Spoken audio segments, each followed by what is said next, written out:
the Grand Marshal of the 42nd Daytona 500, Goodyear Chairman Sam Jabara. Gentlemen, start your engines!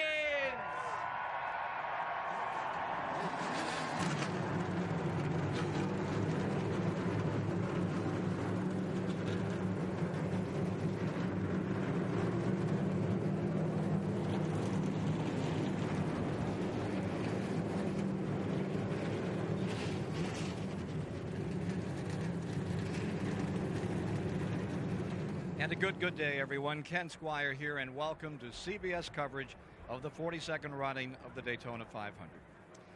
Every year, there are thousands of main events played out at weekly racetracks across America. And nearly every weekend, there's a major date for the Winston Cup Series. But ask any fan, ask any driver. There's only one race that epitomizes all this sport has grown to mean. This, the Daytona 500. Its prelude yesterday had some excitement. Matt Kenseth came home the winner, the Wisconsin driver. But take a look at this moment. That is Michael Waltrip, out of control, tri-oval, into a series of sidewinders. 9 shattering snap rolls. Less than an hour later, he was out of the infield care center, into his Winston Cup car, practicing for today's race. Sore but determined, he will start 10th today. Let's go topside now with Mike Joy. Thanks, Ken. 3 months of anticipation, and it's finally here. The biggest race of the year and the toughest to win. It took Dale Earnhardt 2 decades to win the 500. Took Darrell Waltrip 17 years. And let's look at Buddy Baker's 18th try 20 years ago.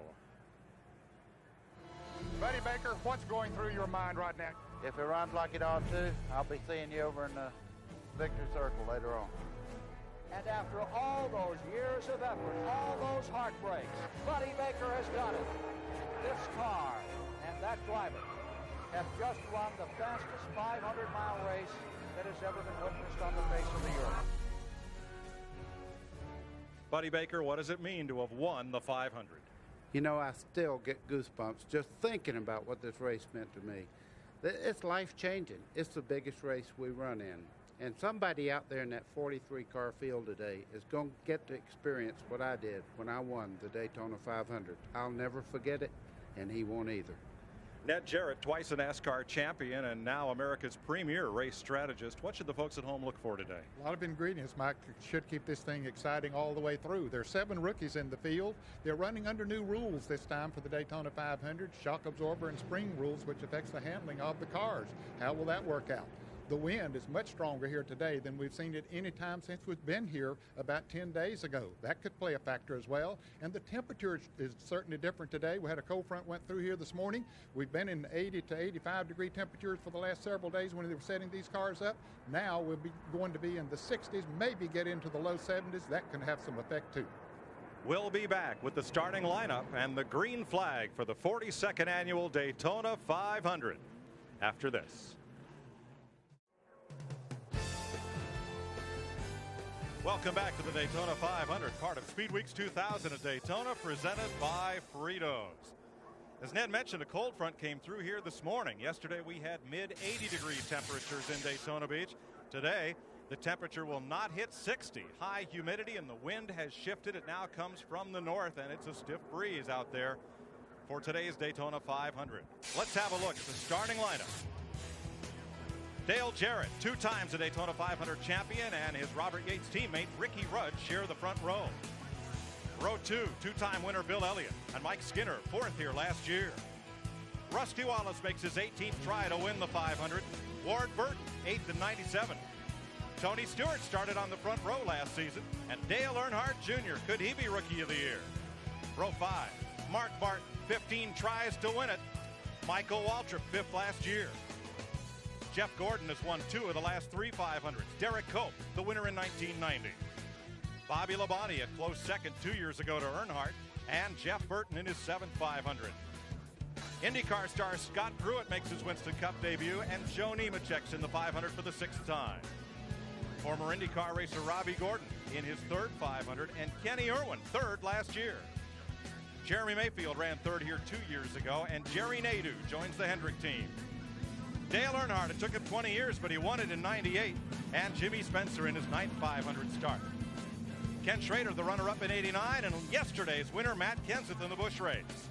Terry Labonte making his 22nd start, and rookie Ed Berrier.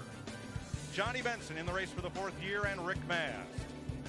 Chad Little, 2 straight top 10s, and John Andretti in his 7th 500. Sprint car star Dave Blaney, a Daytona rookie with Robert Presley. Truck Series graduate Stacy Compton and Wally Dullenbach. Mike Bliss racing for A.J. Foyt. Steve Park's cars owned by Earnhardt. Bobby Hamilton makes his 10th start. And Sterling Marlin, winner in 94 and 95. It's the 5th Daytona 500 for Rusty's brother Kenny Wallace, and Elliott Sadler driving for the Wood brothers. They've won it 4 times. Kevin LePage from Vermont in his 3rd 500, and Kyle Petty makes his 19th try to win it. And 3-time Winston Cup champ Darrell Waltrip, the 1989 winner. There were 14 drivers who failed to qualify for this year's Daytona 500, including the Bodine brothers, Jeffrey and Brett, and Dave Marcus, who will end a 32-year streak of making the Daytona 500. Manufacturers breakdown for today. In today's field, there'll be 20 Fords, 14 Chevrolets, and 9 Pontiacs. 43 cars in the field, 200 laps, 500 miles, $9.3 million in prize money. The fuel window, 50 to 60 laps. The race record was set by Buddy Baker back in 1980 at over 177 miles an hour. Well, Fritos takes you inside racing with the winner of the fastest 500 ever. Buddy, take us around Daytona. We're going to take you on a fast lap down the pit road on the short chute, going into turn 1, 31 degrees. Preferred line around the bottom. 3,000 feet down the back straightaway, speeds of 190 miles an hour as you go into turn 3. You work your way out of turn 4, a little bump there. Some cars get loose, 18 degrees in the tri-oval. In 1983, John Porter and Peter Larson brought their wonderful movable in-car cameras from Australia. They've been with us on CBS ever since, and today we have 11 of them. Dale Jarrett from the pole, the Ford Credit Quality Service Cam in his Yates Racing Ford. And right alongside, we'll have Ricky Rudd, the Texaco Haviland camera in his Yates Racing Ford. We'll also ride with Mike Skinner, the Lowe's Cam, on board his Childress Chevrolet, going off from 4th position. And Tony Stewart, last year's Rookie of the Year, the Home Depot Cam, rides in his Joe Gibbs Pontiac, starting 7th. Next to him, Dale Earnhardt Jr., the Bud Cam, is in his Earnhardt Chevrolet, starting 8th. Back in the 5th row, the Nation's Rent Cam is on board Michael Waltrip's Matei Motorsports Chevrolet, starting 10th. Here's the defending champion of the 500, Jeff Gordon. His Hendrick Chevrolet goes from 11th today. And Bobby Labonte, the Circuit City camera, is on board his Joe Gibbs Pontiac. Labonte starts 13th. Right next to him, the Exide Batteries cam in Jeff Burton's Roush Racing Ford. And Dale Earnhardt, the 1998 winner, starting 21st. His Childress Racing Chevrolet inside the 11th row. And we'll ride with one of the rookies. The Conseco cam is on board the A.J. Foyt Pontiac, driven by former USAC star and Truck Series standout Mike Bliss.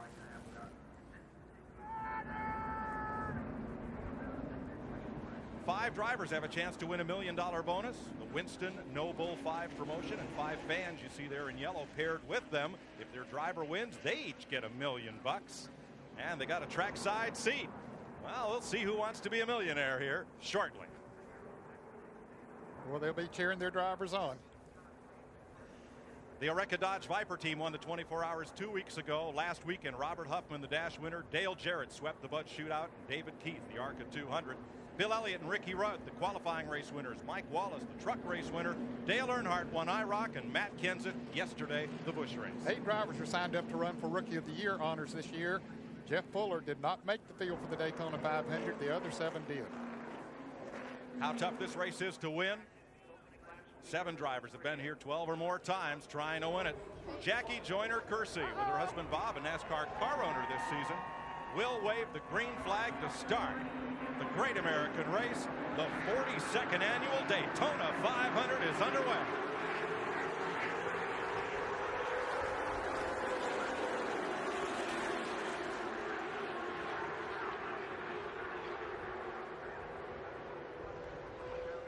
Good clean start.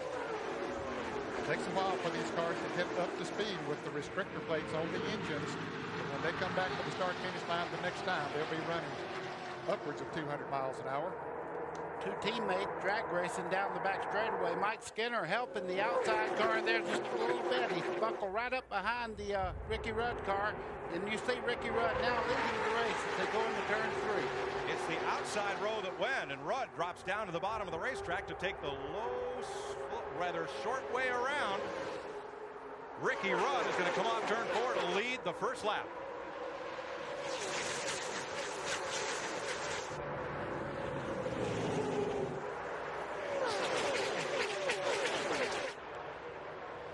This is the 5th 500 that Ricky Rudd has led.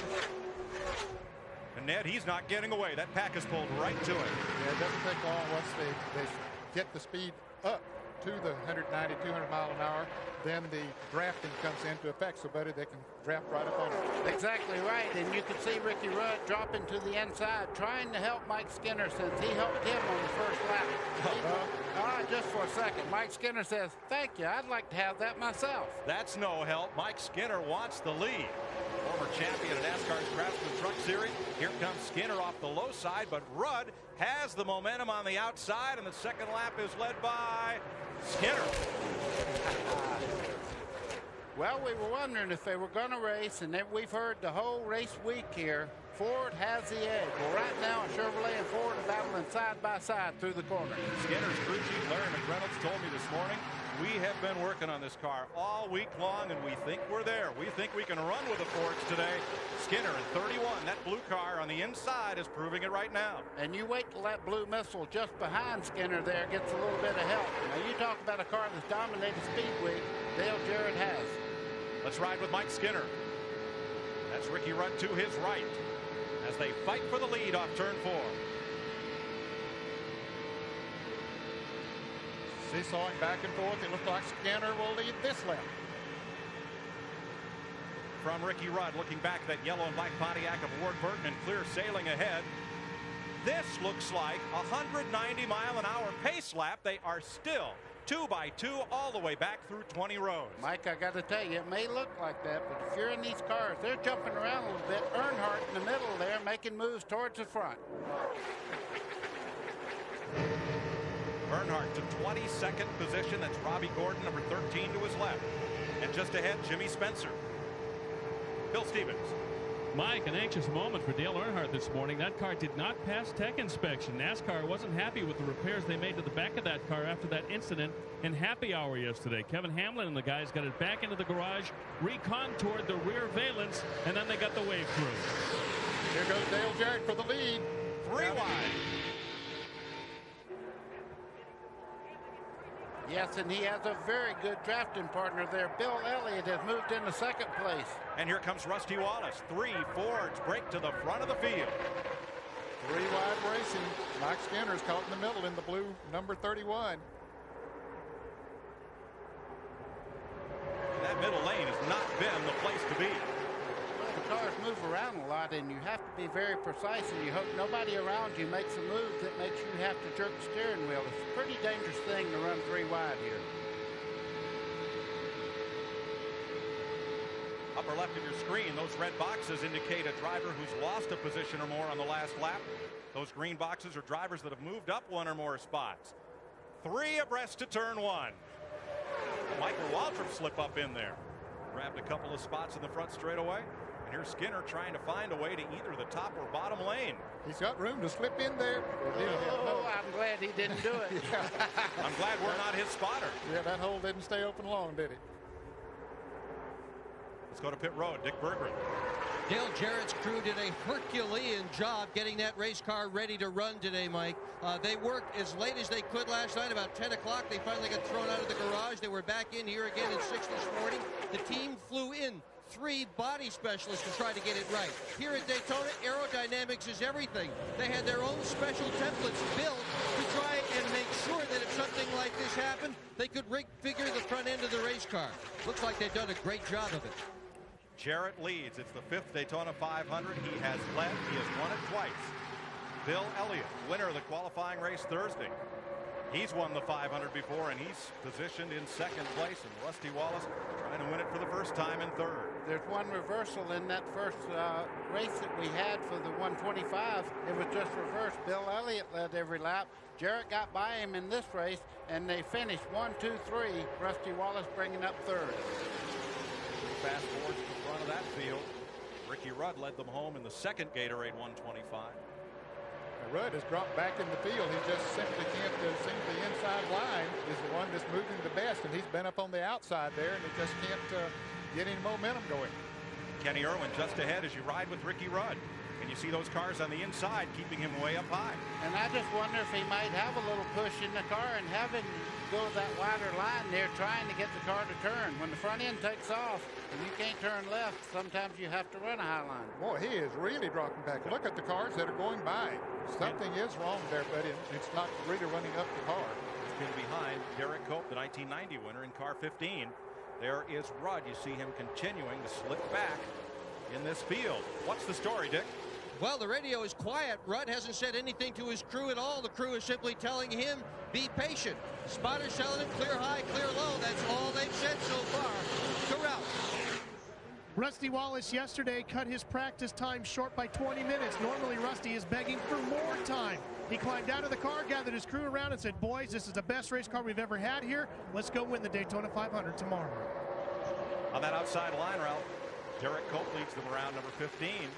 Has a surprisingly strong run Thursday in his qualifying race. But here at the front of the pack, Jarrett, Elliott, Rusty Wallace, Michael Waltrip. Let's ride with Jeff Gordon, defending champion of this race. Well, you see they're running right now, right around the yellow line through the corners. That's the low line. You can see getting past there by Jeff Burton on the outside in the 99, but as they go through the tri-oval, the low line is a little bit quicker through there. Pulling the train around Daytona, Dale Jarrett. All 43 cars are still running right together within 4 seconds of each other. Jerry Nadeau started 20th. He's up to 9th. Great run in the early going for the former road racer. And you see the pack trying to sort out single file. Not an easy task. This is no flock of geese here. Not at all. And a few unfamiliar paint jobs there. You see the green car back there. That's Kenny Irwin Jr. He started way back in the field. He drove the 28 car last year, raced that car at third, and he's on a run right now. He's caught the front group, and he's really running quite well around the racetrack. Irwin is up to 5th. Look at Skinner right down, way down on the bottom of the racetrack on Irwin. Similar to the move that Jeff Gordon made last year, which put him in position to win the Daytona 500. And he kicked Irwin up high. Dale Earnhardt Jr., that red number 8.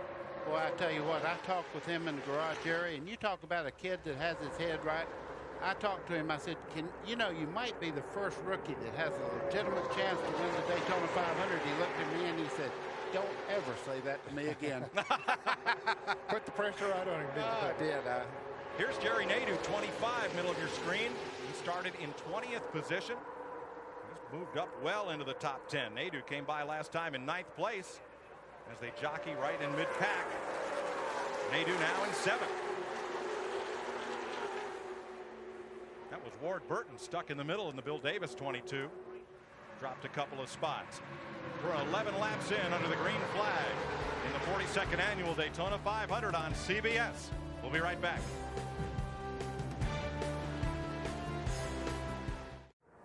Welcome back to the Daytona 500. 14 laps complete, all of them under green. And let's show you how Ward Burton got shuffled from the top 5 back to 14th. Top of your screen, number 22. That's Burton, the yellow and black car.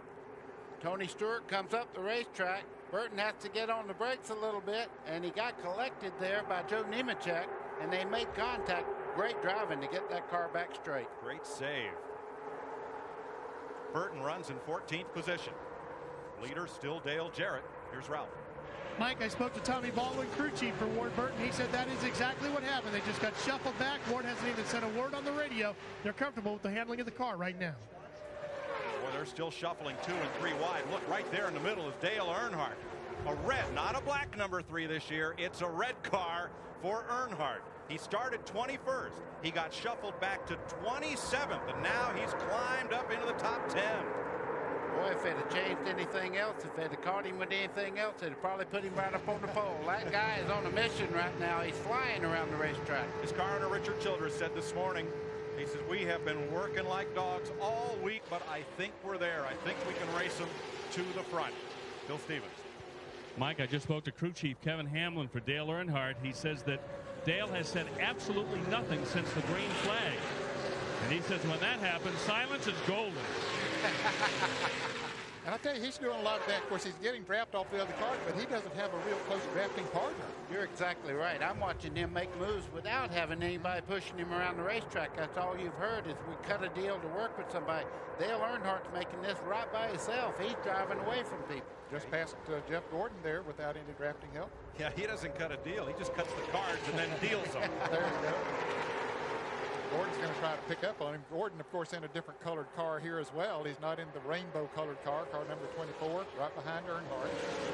Earnhardt on the back bumper of the multicolored car number 42 of Kenny Irwin Jr.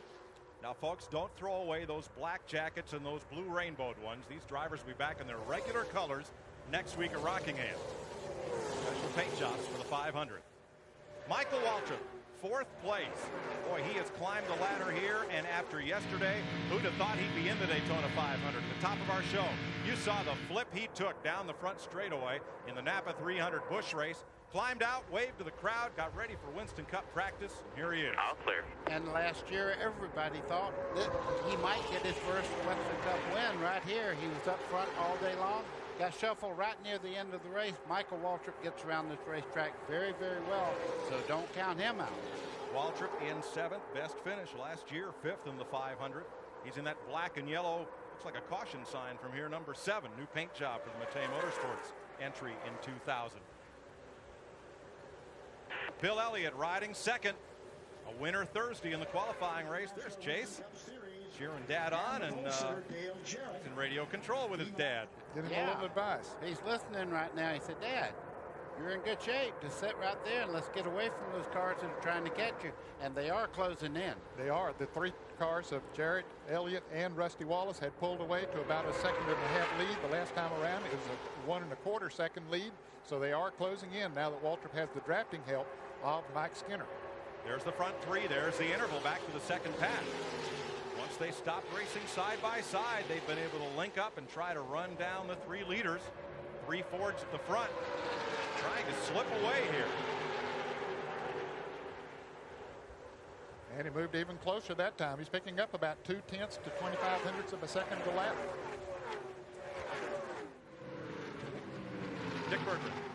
We are hearing a lot of conversation about water temperature right now, and it is no surprise. All week long, the drivers have complained about their cars wanting to scoot the nose up the racetrack. One way to keep the nose down, to keep the car planted so it doesn't push, is to tape off the radiator opening. And this morning, that's what many of the mechanics did. Taping off that opening, however, can cause the car to overheat. Many of them are very worried right now as to whether they put on so much tape they're going to get scalded in exchange for a better handling race car. Mike? That's the risk you take. And let's ride with Dale Earnhardt. And look who's just ahead. It's Cody's son. Here comes Dad. 2 different grooves, though, all the way around the racetrack. Earnhardt's now senior. He says he don't like to be called senior, so I'll call him Dale Earnhardt. Dale Earnhardt Jr. looking back at his father, but in the corner, 2 distinctive different lines through the racetrack. Buddy, your dad was a great NASCAR champion in the 50s. Do you remember your first race against your father? I certainly do, and he was the first person that ever put a bumper on me. And not the last. Teaching you early. For the first time in the Daytona 500, there are 2 Earnhardts in the race. We asked Junior what would he do if it came down to him and Dad at the finish. I'm trying to get up beside him if I can, but you know, he's going to need some help, and I'm going to need some help. So I think that similar to the IROC race, when I got up beside him there, he got a little push from Rusty that helped him out a little bit. So I fear that if I went to try to pass him, that he'd probably get help from all his buddies in the Winston Cup Series.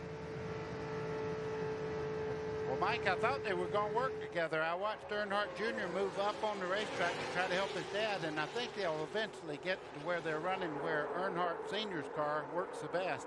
And if they do, they might just pass everybody, because that high line is not a bit slower than down where they call the preferred line, down around the yellow part of the lines around the bottom of the racetrack. Now, these two cars look similar. They're both 2000 Chevrolets, but they're prepared differently. Earnhardt drives for Richard Childress, as he has the past 15 or so seasons. Junior's car is owned by his father and prepared at the Garage Mahal up there that Dale Earnhardt owns. And Dale Earnhardt's partner there is just behind Earnhardt. So there's three of them working together, but Jeff Gordon's kind of fighting back on the inside. Just up on the right side there is Skinner trying to run the high side now and help those guys in front of him. Jeff Gordon taking the short way around. You know, one of the great things about Earnhardt and his style, and you're really seeing it here in this early part of the race, is his strategy, his secret to success. He says you have to make your attack quick. You have to make every move count, and indeed that's what he's done since the outset of this race. And remember, he is driving in better shape than he's been in years. He had a back operation this winter, out for several months, and he is in the best of health he's ever been in. Let's get back with the action. Earnhardt Jr. is 5th. Earnhardt is 6th. They trail Dale Jarrett, the leader. Bill Elliott and Rusty Wallace, those three Fords, are about 1 second ahead of the rest of the field. 23 laps complete at Daytona. 26 laps complete in the Daytona 500, showing you the gap from first, second, and third back to the pack is the Goodyear Blimp Stars and Stripes. Based in Pompano Beach, Goodyear is the exclusive tire supplier to the NASCAR Winston Cup Series. Dale Jarrett, Bill Elliott, and Rusty Wallace, the front three.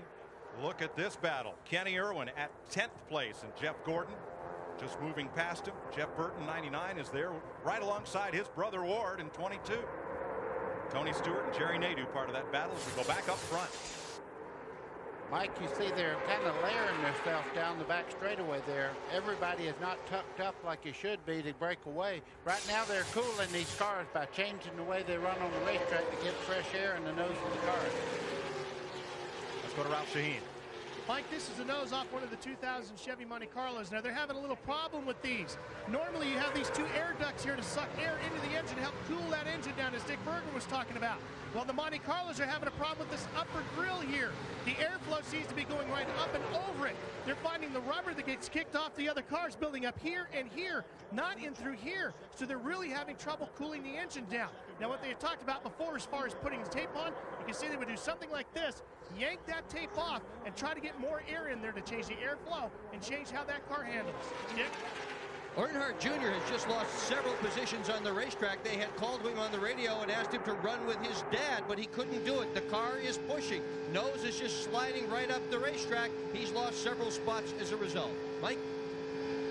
You ride with Earnhardt Jr., the Busch Series champion, and the reason he's picked up that push is look at the flag in the center of the infield. It is blowing straight toward turns 1 and 2, and that's where Dale Jr. says that push is the worst, as the wind hits the car and the car goes into that bank.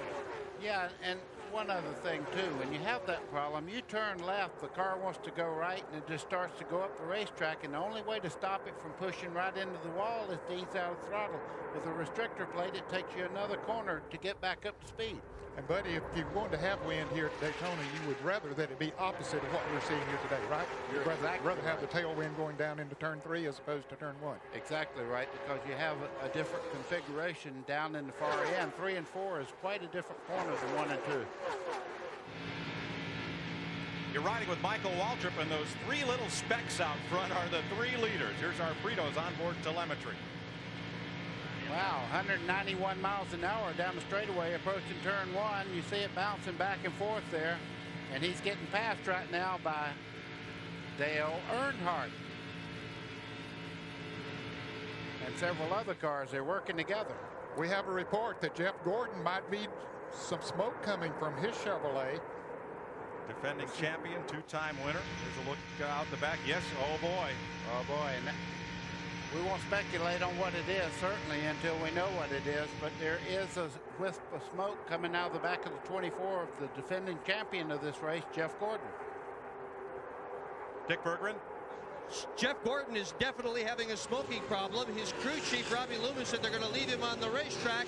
They are not sure where the smoke is coming from. They are concerned that it might possibly be a leaking valve cover. That's a lengthy delay to try and fix that, or possibly a minor tire rub. They don't know what it is, but they are concerned here in Jeff Gordon's pit.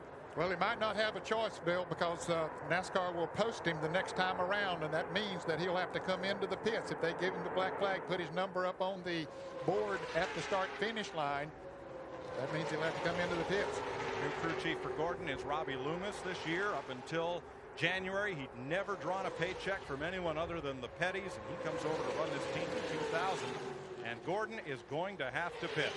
Boy, that's very dramatic. When you lose the draft on that front bunch, he'll be a lap down before he ever gets back on the racetrack. Yeah, even if they just make a very quick pit stop, he'll be a lap down, but this might not be a quick pit stop, trying to find out where that smoke is coming from.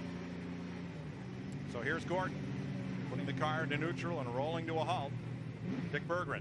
He is on pit road right now. They're going to start with tires, but it appears that there is some smoke coming from under the hood area of the race car as he keeps the engine at relatively high RPM. So far, changing tires is all they're going to do to it. No effort so far to open the hood.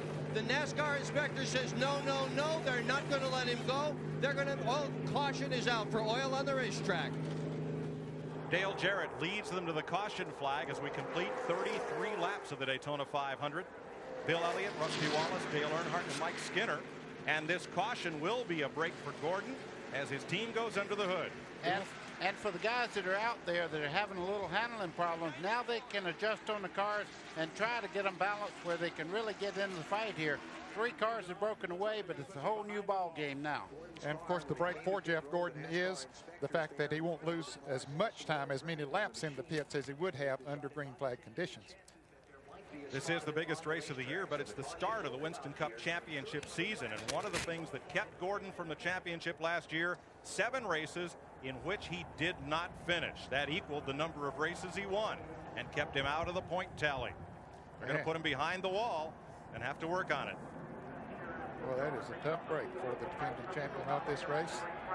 The rules provide that if your car needs extensive work, you're not allowed to keep it out in your pit stall on pit road. You have to take it to a position of safety back behind the wall. Dick is there. They are pushing the car behind the wall. We just heard over the radio horrible words, rear main seal. That is not something that they can fix here on pit road. There's oil all over this engine. Jeff Gordon will not win this year's Daytona 500. Mike? And Jeff Gordon's car sits 3 feet from victory lane. That may be as close as it gets to that hallowed ground today. Yeah, and that's at the back of the oil pan on the race car itself. And when that starts leaking, it's really, really hard to stop it from leaking. And you're only allowed to fix that car one time. When he goes back out there, if it's not fixed, he goes to the garage. So caution is out for the first time today, and pit road is open. Looks like every driver will take this opportunity to come in, top off the tank with racing fuel, and get fresh tires. Top to bottom, left side of your screen, the leader, second and third place cars. Ralph?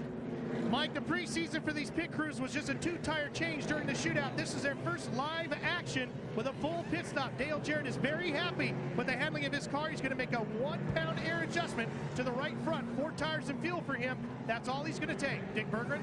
Bill Elliott with a whole brand new pit crew. All these guys do is change tires and put fuel in this race car. They have been practicing all week. To Bill Elliott, to Bill Stevens. Just a moment ago on the radio, Dale Earnhardt told his crew, I want a good solid pit stop. 4 tires, 2 cans of fuel. They'll be happy with that one. Dale Jarrett leads them out as pit stops continue here. All of the cars that are on the speedway, exception of Hermie Sadler, Barrier, or Kenny Wallace, rather all the cars are on the lead lap. Jeff Gordon will go a lap down as they come by, and his car sits behind the wall. Jeff Gordon was trying, after the tire change and the look underneath, to leave pit road, and the man in the red jacket is the NASCAR official. He is waving caution is out. That is the signal, and he's saying you cannot go, you've got to make that repair, you can't leave. So we're under the first caution of the day, and a two-time winner and defending champion of this race is already sidelined. There he is, Jeff Gordon. Getting set for the restart at lap 36 of 200.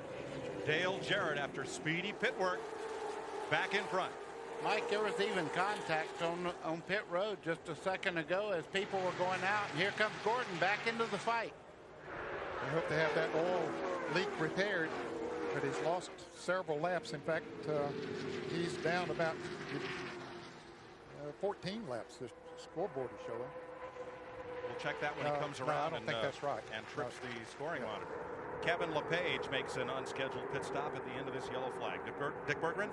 Jeff Gordon is back on the racetrack. They found a broken fitting on an oil line, oil all over underneath that race car, but they've added some oil to it. He should be all right now, but not a threat to win this Daytona 500. Too many laps down. The repair took 7 minutes and 12 seconds, and now that oil that leaked is being burned off. Hopefully that'll dissipate. That's exactly what it is. Look at Earnhardt making a move there, trying to take over third spot down the front straightaway. That 3 car is motoring, I tell you. Martin had a great pit stop. He came out in second place right on the back bumper of DJ. Gordon lost 4 laps, I believe, in that excursion there, and thank goodness for the caution flag. That caused him to lose less than he would have. Those green boxes show drivers that have gained a spot since the last time by. The red boxes, drivers that have lost 1 or more positions since the last lap. Teammates working together as Dale Earnhardt takes over third spot. Mike Skinner, his teammate, right up behind him. They drafted by and took that spot away from Ward Burton. Whole new ball game after this caution flag for oil on the track from Jeff Gordon's car. Trouble on pit road to the 75 of Wally Dallenbach trying to get out of his pit, which is all the way down toward turn 1. You'll see Dallenbach trying to get out in this box, trying to make that exit from the pits. And he and Matt Kenseth will get together. And extensive damage done to the car of Wally Dallenbach on the right front. Now here it is again, right there as they start out of the pits. The black car is Dallenbach in car number 75. The hit already made there and extensive damage. Here comes Earnhardt. You know, a week ago, that car was red from embarrassment after qualifying, and now it's red with rage racing to the front. Well, Earnhardt always has a way. As you hear the old saying, the cream always rises to the top. Earnhardt is a master on this type of racetrack, and he also has something else. A teammate that's working with him right now, the 31 of Mike Skinner. Both those cars owned by Richard Childress out of the shop in Welcome, North Carolina. And now Mark Martin, number 6. And that Valvoline Ford's going to get some drafting help from Rusty Wallace in the 2.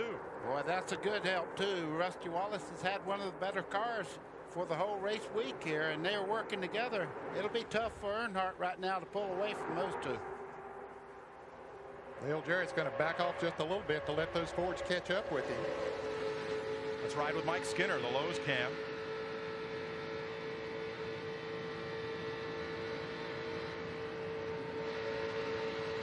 You could hear Mike Skinner have to get out of the throttle. He got the draft and moved up on Earnhardt. He had to feather out the throttle just a little bit to keep the draft like they had needed to really get maximum speed down the straightaways.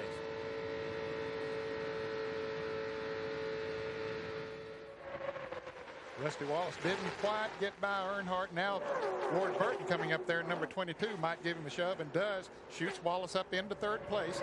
So Mark Martin has replaced Bill Elliott in that second position before the caution. Two of the same 3 cars are running up there, DJ and Rusty Wallace. Yeah, Elliott's pit stop was not quite as quick as they like. He came in second and came back out of the half dozen. Bill?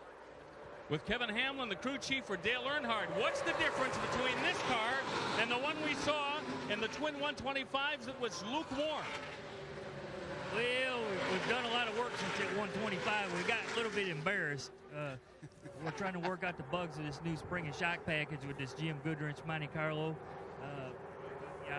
I think we're gaining a little bit on it, but it's still going to be a battle today. It seemed like at the beginning there when the 3 Fords got lined up, 3 or 4 Chevrolets got lined up, and they couldn't do anything to catch them. But we'll keep tinkering with it all day and see what we can do. Hopefully this red Taz car will get us in victory lane. I wouldn't bet against it. Terrell Shaheen. Rusty Wallace's pit stop wasn't blistering fast either. These are the lug nuts that the crews go ahead and glue onto the tires using this glue right here, so when they make their stops, they're all set and ready to go.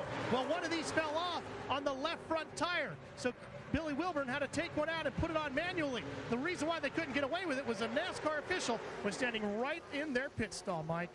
They want to make sure all 5 lugs are tight so they don't have a vibration on that wheel that could cause a serious problem. It bears noting that the Pontiacs, like number 43, John Andretti in the center of your screen, a carryover model from last year. The Ford Tauruses have a new nose and tail section, but otherwise they're much like last year's car. The Chevrolets, the Monte Carlo, is an all-new design for 2000, and coming to Daytona with an all-new design is like going to work in the morning in a brand new pair of shoes. Until you get them worked in and get them comfortable, work on them a bit, scuff them a bit, they need some breaking in before they run well, and the Chevy teams have had all week to work on it, and they've done their homework. They've caught up to the Fords and the Pontiacs here. 43 laps complete in the Daytona 500. This CBS Sports Race Summary is sponsored by Nextel. How business gets done.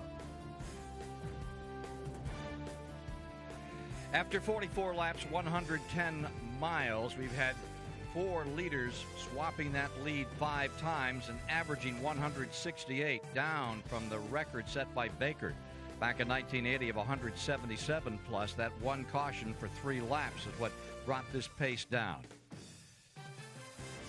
Right now, the man on the move seems to be Ricky Rudd, who's getting back into it, but up in front, it's still Dale Jarrett leading the parade. Here's Mike Joy. Ken, the field has now split into 3 distinct packs. Here come the leaders, led by Dale Jarrett, and there's 22 cars in that lead pack as they come through the tri-oval to complete 47 laps here at Daytona.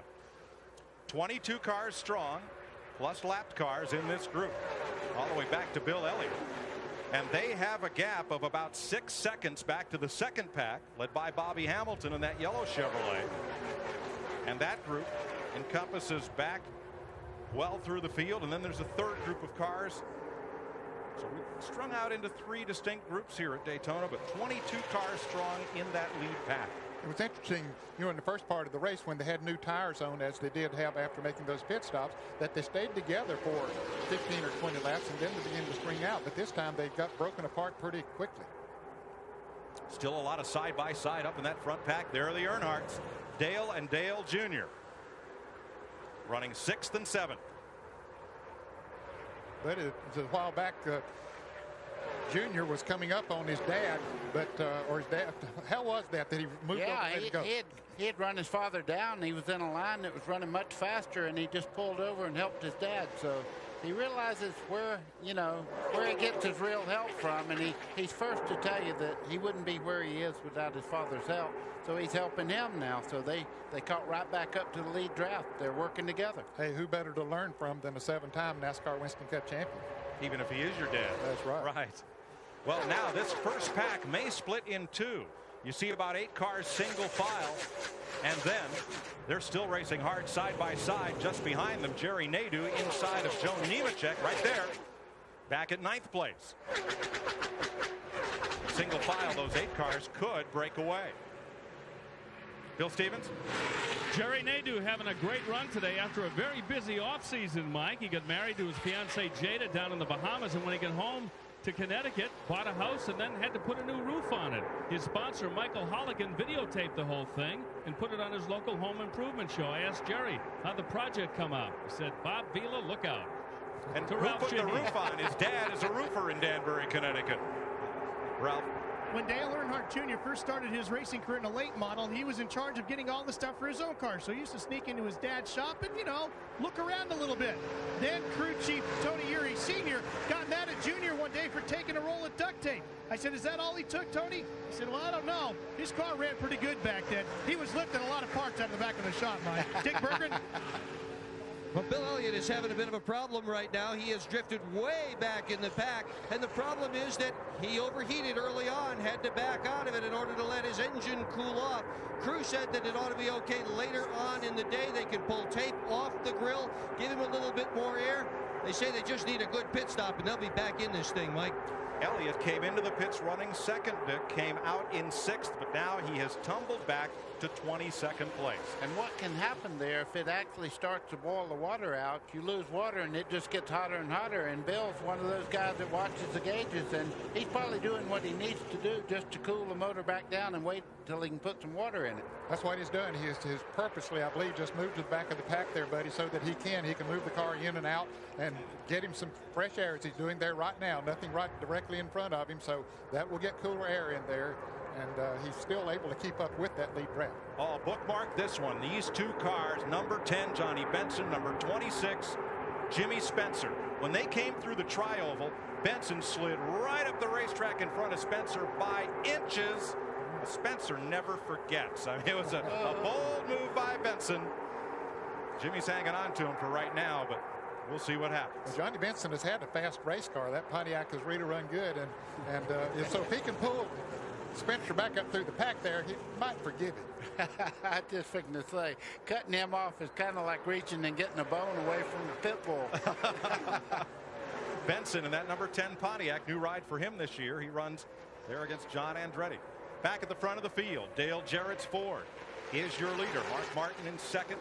In third, Rusty Wallace. 3 Fords leading the Pontiac of Ward Burton and Tony Stewart, and the Chevrolets of Don't Call Me Senior Dale Earnhardt and his son in 7th. Nemechek, Rudd, and Bobby Labonte fill the top 10. We've completed 52 laps, 53 this time by. 200 laps make up the 500 miles here at Daytona.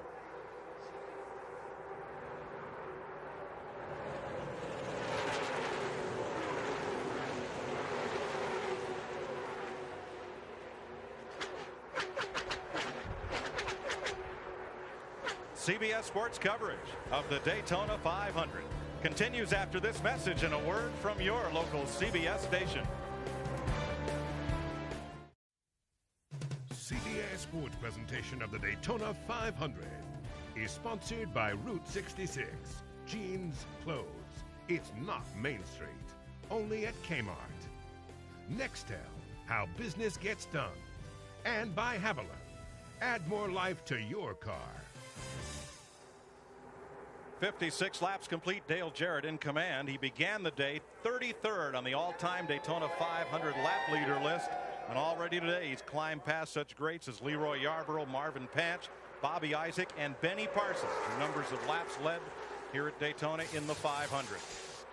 Mark Martin in second in that Jack Roush Ford. Spent all of last year playing in pain. Martin has never won the 500, and he had horrible back pain throughout the entire 1999 season. He had a spinal fusion over the winter, an operation that puts most people flat on their back, immobile, for 4 months or more. And yet Martin was here for the first day of practice in Daytona with a spring in his step and ready to go racing and feeling great. He says, "I'm a new man." And he told me, I asked him about it, and he said, I didn't know how bad I was hurt until I got fixed. He said, I'm like a new person. I'm 10 years younger. He said, I can't believe the way I feel. You know, he made the public statement that he didn't feel that it had hurt his performance on the racetrack. I told him first day we got down here and said, Mark, I believe that you'll find out that it was hurting you more than you realize. And he said, I hope you're right. He's showing you here today that he's in great shape. And the other thing that we all remember is him hitting the wall here in turn 2 and really hurting himself after he already had a back injury. That was in the Pepsi 400 last year. A good look at Jeff Burton, 99, from the bumper cam of Dale Earnhardt Jr. And here comes Bobby Labonte. Dale Earnhardt Jr. is not up to speed like he was just a second ago. They're passing by him right now. Bobby Labonte coming. Just behind him, you see Waltrip there in the 7. Quite a few cars going right on by Dale Jr. Something's a little bit awry there. Jerry Nadeau went past that yellow car. New colors for Ken Schrader, driving a Pontiac this season. You know, we hadn't seen much of Bobby Labonte today. He started 13th, fell all the way back to 34th on the 8th lap. But now, last year's season runner-up is in the top 10. I got a feeling we'll see more and more of him as the day goes on, Mike. Everybody expected him to be the driver and the car to beat here for this Daytona 500, and I'm not so sure that that he won't show his hand as time goes by. I talked to Jimmy Maycar, his crew chief, late yesterday evening, and he said that they had just been working on the car, trying to get it to where he could run around the track wide open, around other race cars, not have to lift at any time. And he said, I think we're pretty close. Well, it looks like he's doing pretty good right now. Mike, and somebody that's pretty much a favorite of anybody that's watched racing in the past couple of years, Tony Stewart sitting there in 5th place, that orange car, Rookie of the Year last year, doing a great job getting that experience. I talked to him earlier in the garage area, and he said, you know, I've only been in 4 plate motor races, and I don't have the experience, but I learn every time I go around the racetrack.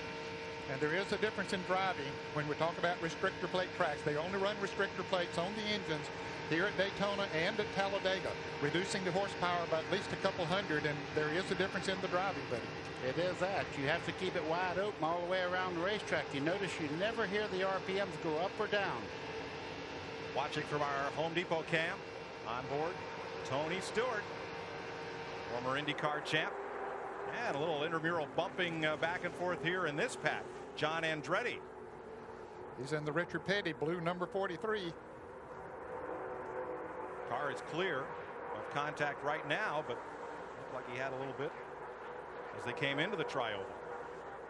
That's Andretti right there in the 43 coming off the corner down the back straightaway side by side with Jeremy Mayfield. Just behind him, Johnny Benson in the 10. And Chad Little drops to the inside.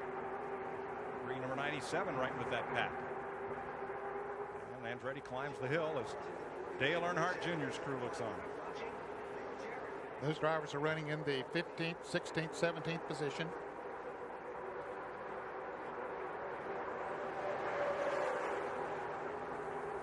So it's 3 Fords, 2 Pontiacs sitting there, and Chevrolet's back there. Seems to be pretty close as far as competition. It has to do with handling, not the car now. Now, early in the week, some of the Chevrolet drivers said that they had trouble when they were in the draft and not getting enough air coming right over the grill and the hood of the car. Yeah, and what that means is if you have a problem getting air in the top part of the grill where the rubber does not stick, you have a real problem, because down below there it will fill up with rubber, and all of a sudden that's blocked and you're not getting air in the front of the car. See how the pack has now come single file through about the first 15 positions. And let me explain that.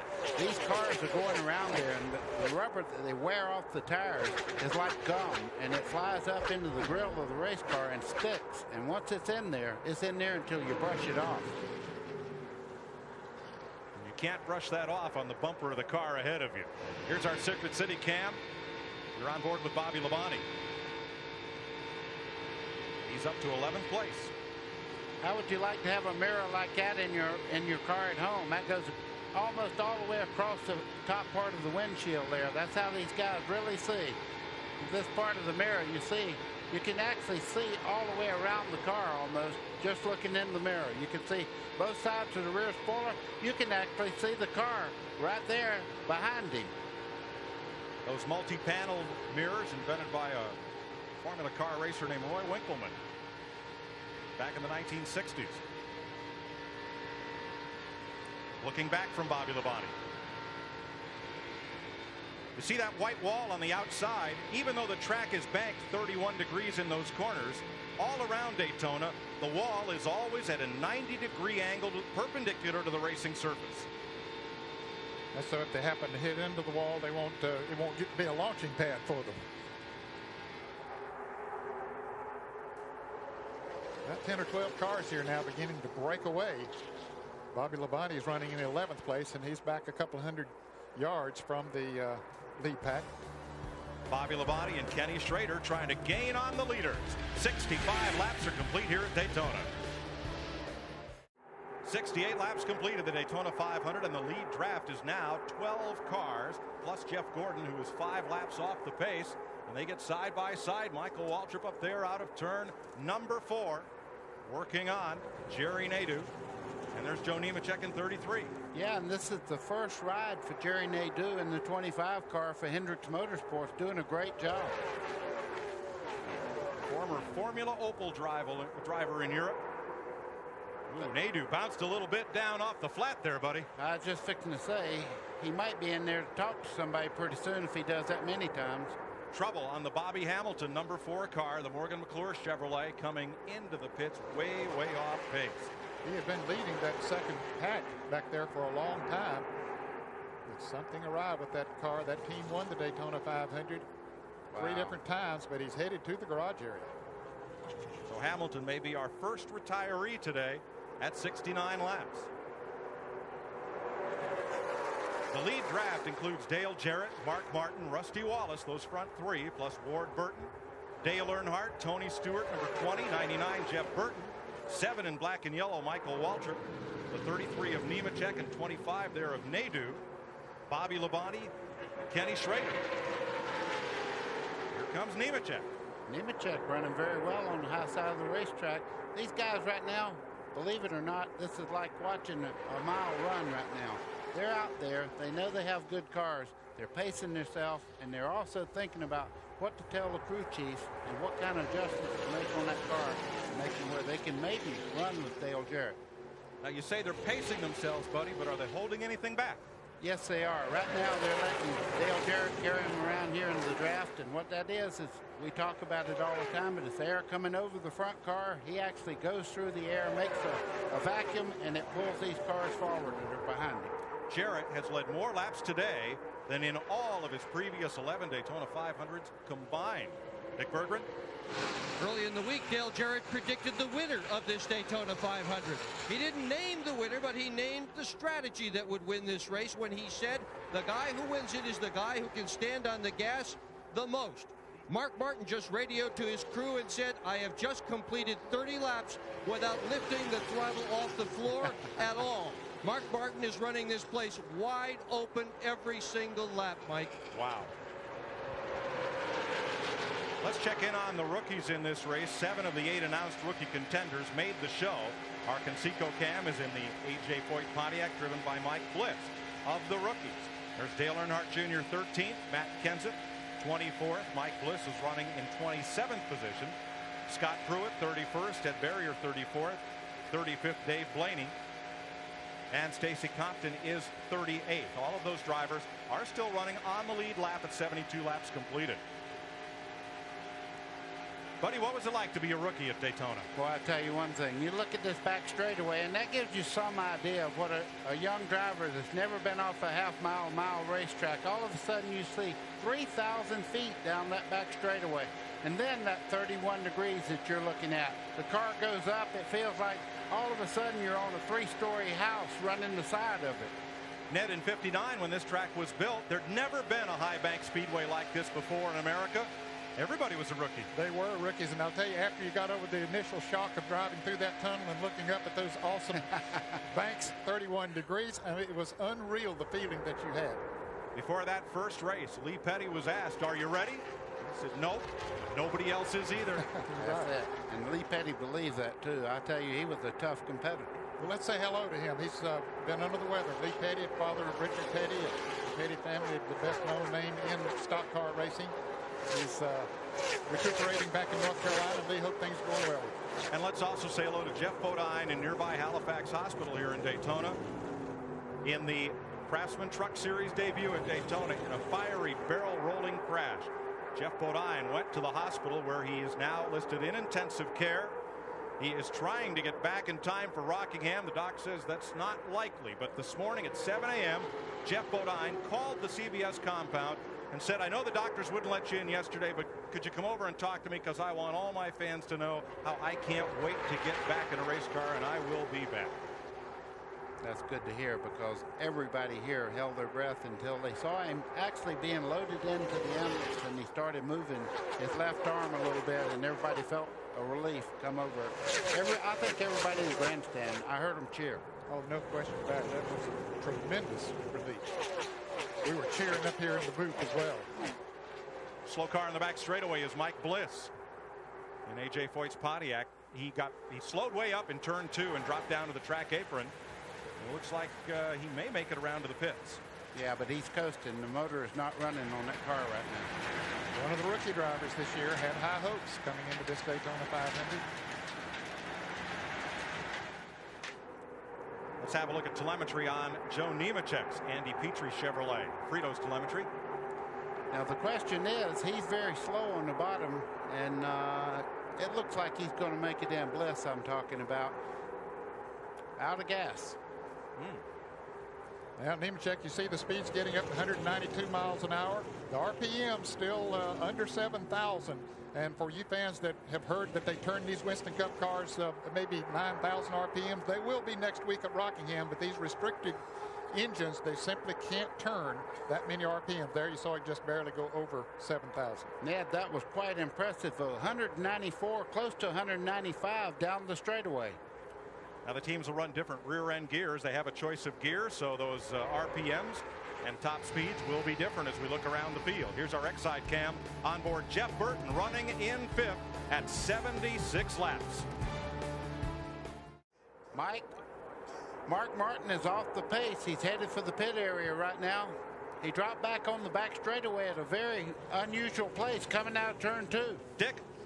The problem is Mark just came over the radio and hollered simply, bad tire, bad tire. He has an equalized tire. They have told him check the brakes at the head of pit road. Remember, he hit one of his crew members last weekend. They've said slow it down, slow it down. Here he comes. This is a decidedly unscheduled pit stop. He would prefer to have come in with somebody to help him get going, someone to draft with when this pit stop ended. That did not happen. This will also put Mark Martin out of sequence. Unscheduled pit stop. 4 tires on. He's gone 17.2 seconds. And it'll put him a lap down too, Dick. He's coming out of the pits now as the leaders come off of turn 4. And until he gets his speed up, he'll be a lap down. Yeah, they'll catch him about the middle part of 1 and 2 down there. You see, you have to stay under that yellow line. And here comes the leaders at him right now as he goes into turn 1. They'll pass him somewhere in that corner, most likely. But he has those fresh tires on, so he should be able to pick right up to them, and he might, of course, the others are going to have to stop too before too long, maybe in the next 8 to 10 laps or something. So, as he said, he will be out of sequence. There they go, just passing right on by. Mark Martin will be okay if all the rest of the leaders have to make pit stops under the green flag. If a caution flag would come out, he'd be trapped a lap down. Now, the Goodyear racing tires on these cars have a tire within the tire at a different air pressure. It's a safety interliner. Buddy did much of the testing when those were first developed. Exactly right. And what it means is the inside tire carries more pressure, and if it loses that seat on the rim itself, it puts that extra air out there, and that inside tire just wobbles around in there, and it'll just vibrate your teeth out.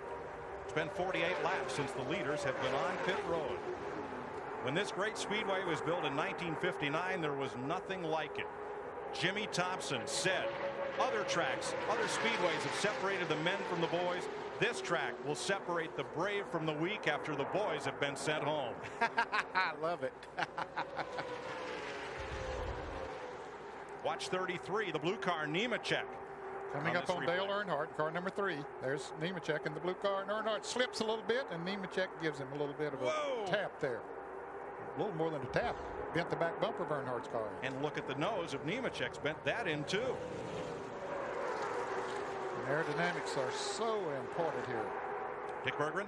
Well, they thought it was an equalized tire that brought Mark Martin in, but it was not. The tread has just come off this thing, and this is the first tire failure of any kind that we have seen here during Daytona Speed Weeks and all the practice and all the racing that we have had so far. Several of crew members have come down here. Earnhardt Jr., Earnhardt Sr.'s people have both been down here to look at it. The Goodyear people have been here. No one seems to know why this tire failed on Mark Martin.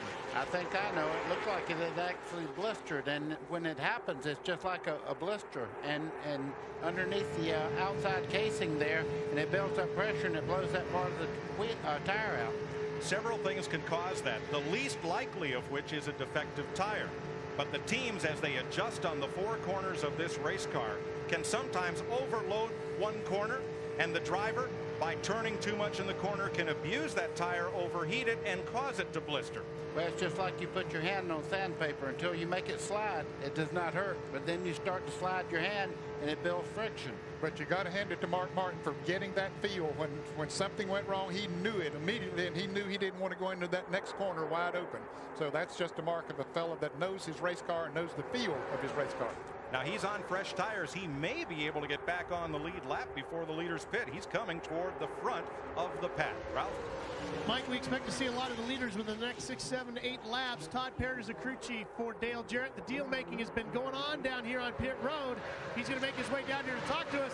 I've seen you talk to a couple of different other crew chiefs. Have you made your deal for pit road yet?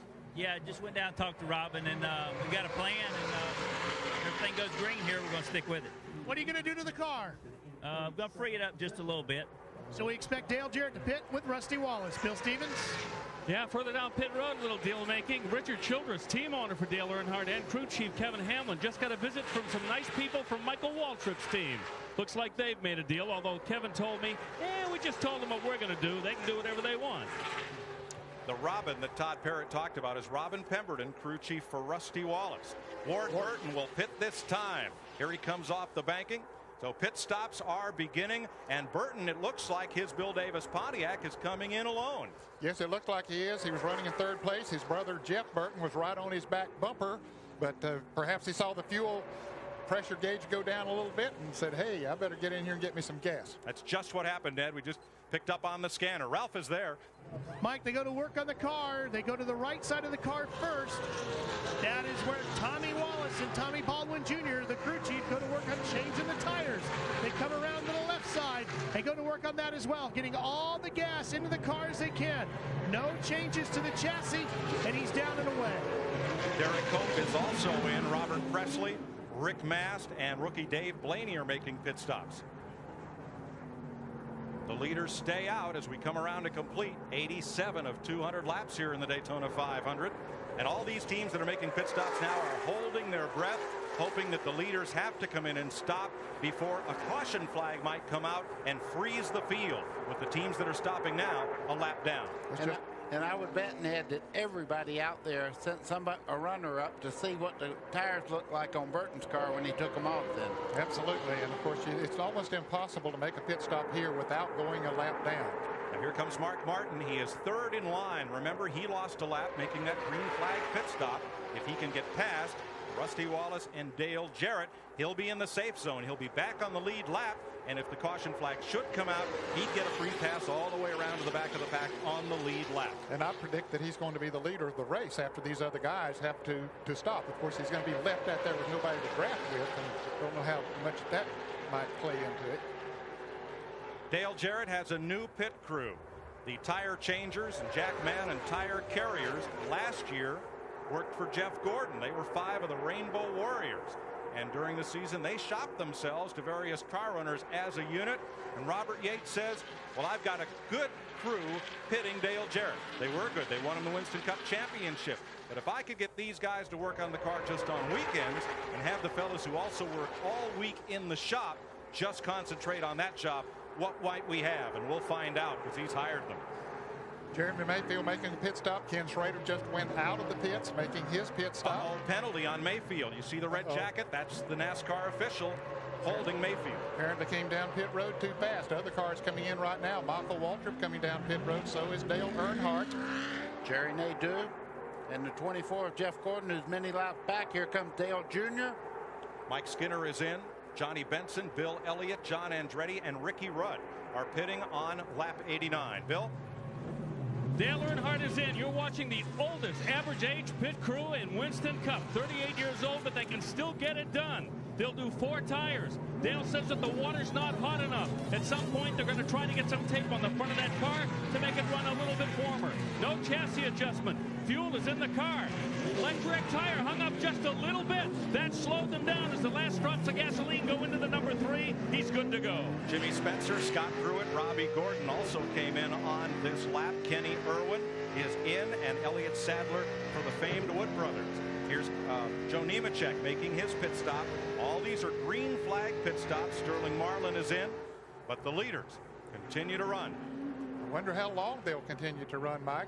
Of course, they know how many laps they can run on a tank of fuel, but I think it's got to be getting close. Closer than you know, Ned. The leader, Dale Jarrett, should pit this time, and likely Rusty Wallace will come with him.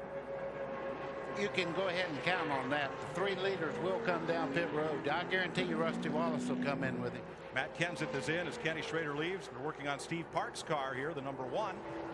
Kyle Petty is in. Kenny Wallace, Stacy Compton, and here come the leaders down pit road under green. 55 miles an hour once they hit that first line. That's the speed limit on pit road for crew safety. Ralph. Here comes the leader, Dale Jarrett, to a stop. Mike Trower and Kevin Gilman go to work on the tires. A good pit stop. They'll have that first luggage off before the tire even stops spinning. Rusty Wallace's crew already around to the left side, as is Dale Jarrett's crew. They're going to go out together after making their adjustments. Nick Berger.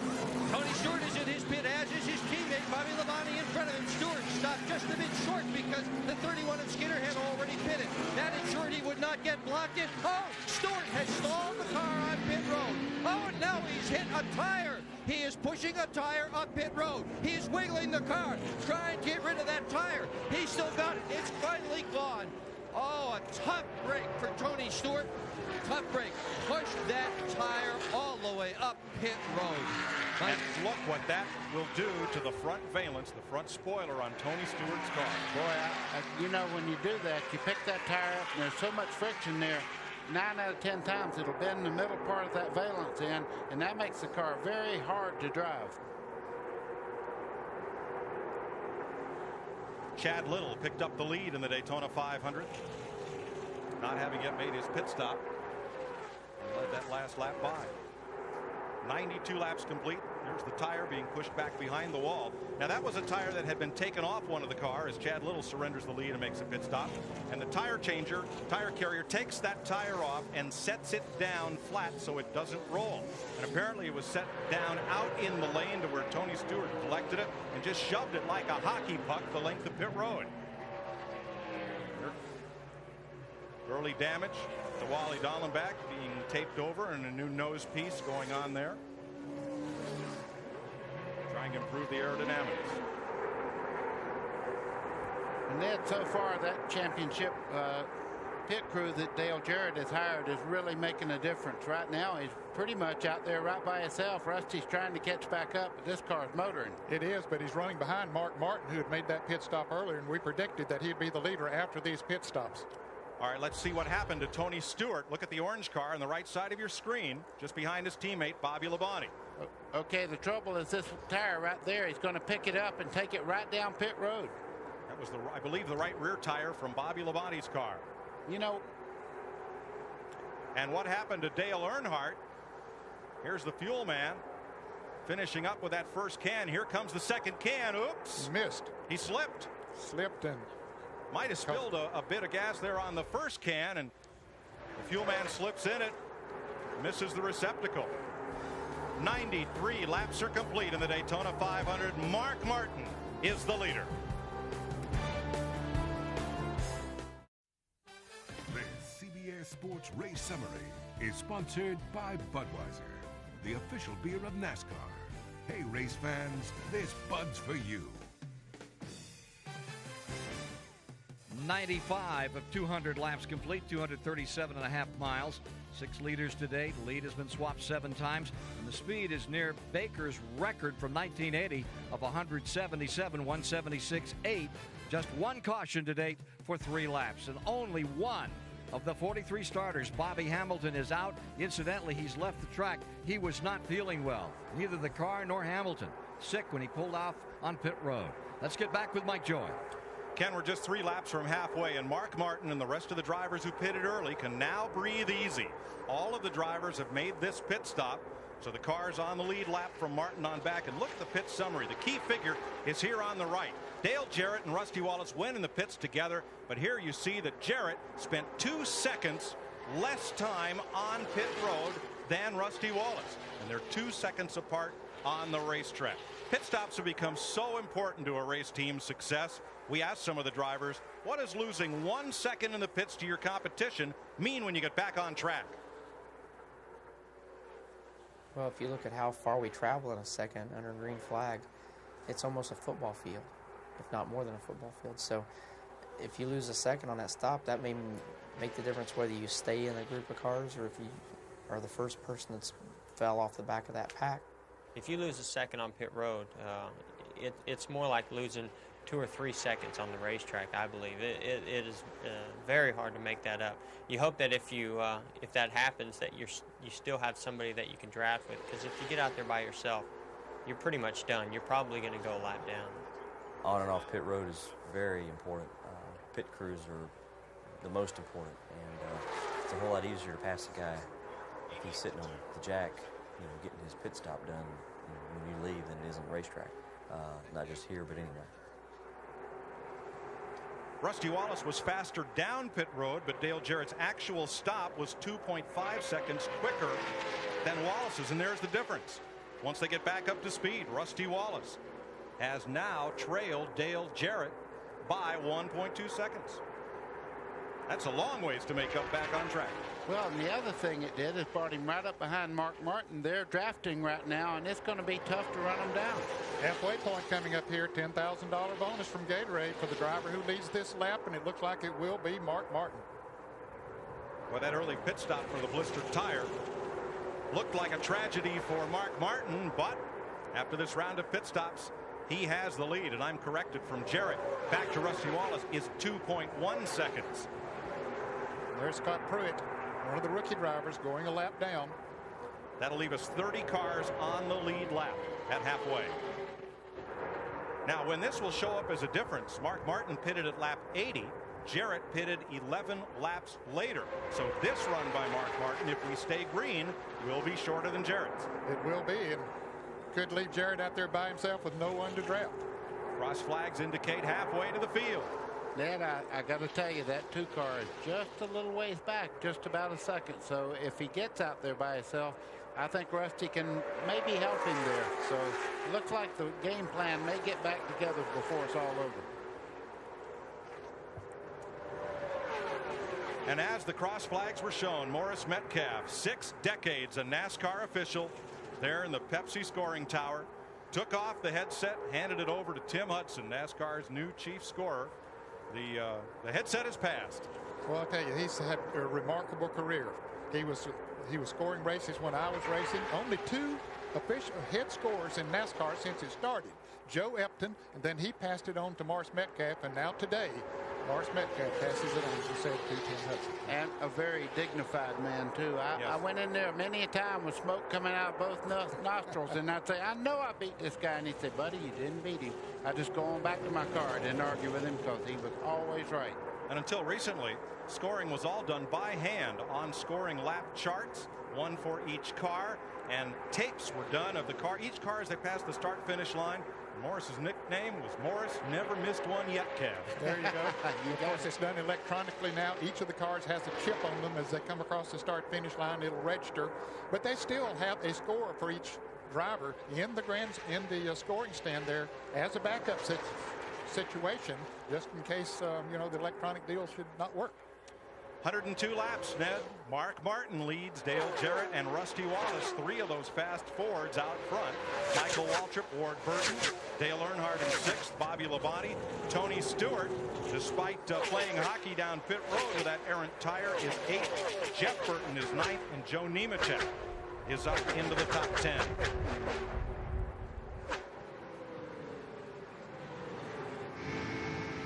Watching these 2 cars run together right now, they're basically by themselves. Now, they lapped the Tide car just a second ago, and the difference in the great draft, he's able to run right with them now. Scott's able to hold right on to him, and he's running the same speed as the leaders that just lapped him. That's what the draft will do for a race car. Good learning experience for him in the draft. He doesn't have that kind of experience excepting what he ran in the IROC series, because the other forms of racing that he's been doing, you don't draft as much as you do here in the stock cars in NASCAR. Well, the guy I was talking about is Scott Pruitt, and what he's doing right now, he's in that lead draft, and he went from 188 to about 191.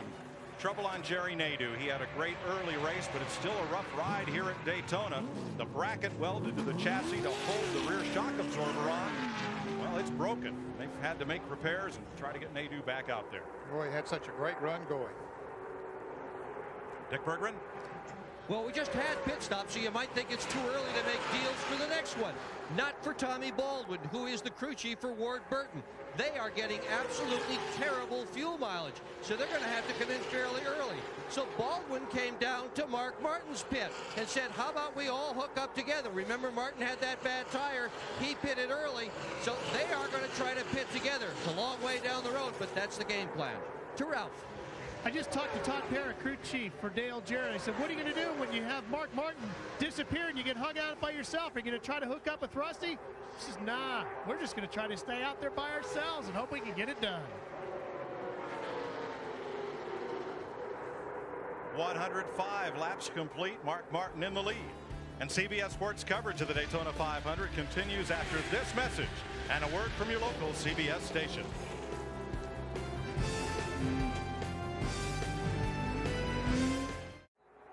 1,000 feet above Daytona International Speedway, these pictures are from the Goodyear Blimp Stars and Stripes. The fleet of 3 domestic and 4 international blimps continue a 75-year tradition as aerial ambassadors for Goodyear. Welcome back to the Daytona 500. Mike Joy with Buddy Baker and Ned Jarrett. Ned, the kind of drafting and strategy that we've seen thus far, is this about like we've expected, or is this a little racier race than we anticipated? Well, there's some racing very heavy back in the field, not so much for the lead. They're catching on to Dale Jarrett or Mark Martin, whoever's up there, and riding the draft along with them. But we normally see them get spread out a little bit when you see green flag pit stops, and we've had one of those, and so it's not that unusual. Dale Jarrett has won this race twice with the other 2 drivers up front, Rusty Wallace and Mark Martin. It's been a long time coming, buddy. Took you 18 years to win the Daytona 500, so you've got to know what Rusty Wallace and Mark Martin have got to be feeling right now. Exactly right. And, you know, right now it's pretty calm, but things can change so quickly. You prepare for this race for 2 months, and all of a sudden somebody loses a motor in front of you or a tire problem or something like that, and you're out of contention all of a sudden. 110 laps on the board, 90 to go to make up 500 miles in this 42nd annual running of the 500. There's your leader, Mark Martin. Probably the grittiest, most focused driver in this or any other garage area. Gets up at 5 or 5:30 in the morning, does an hour's worth of exercises, and his total focus is Winston Cup racing. Don't ask him who won the primary the other day.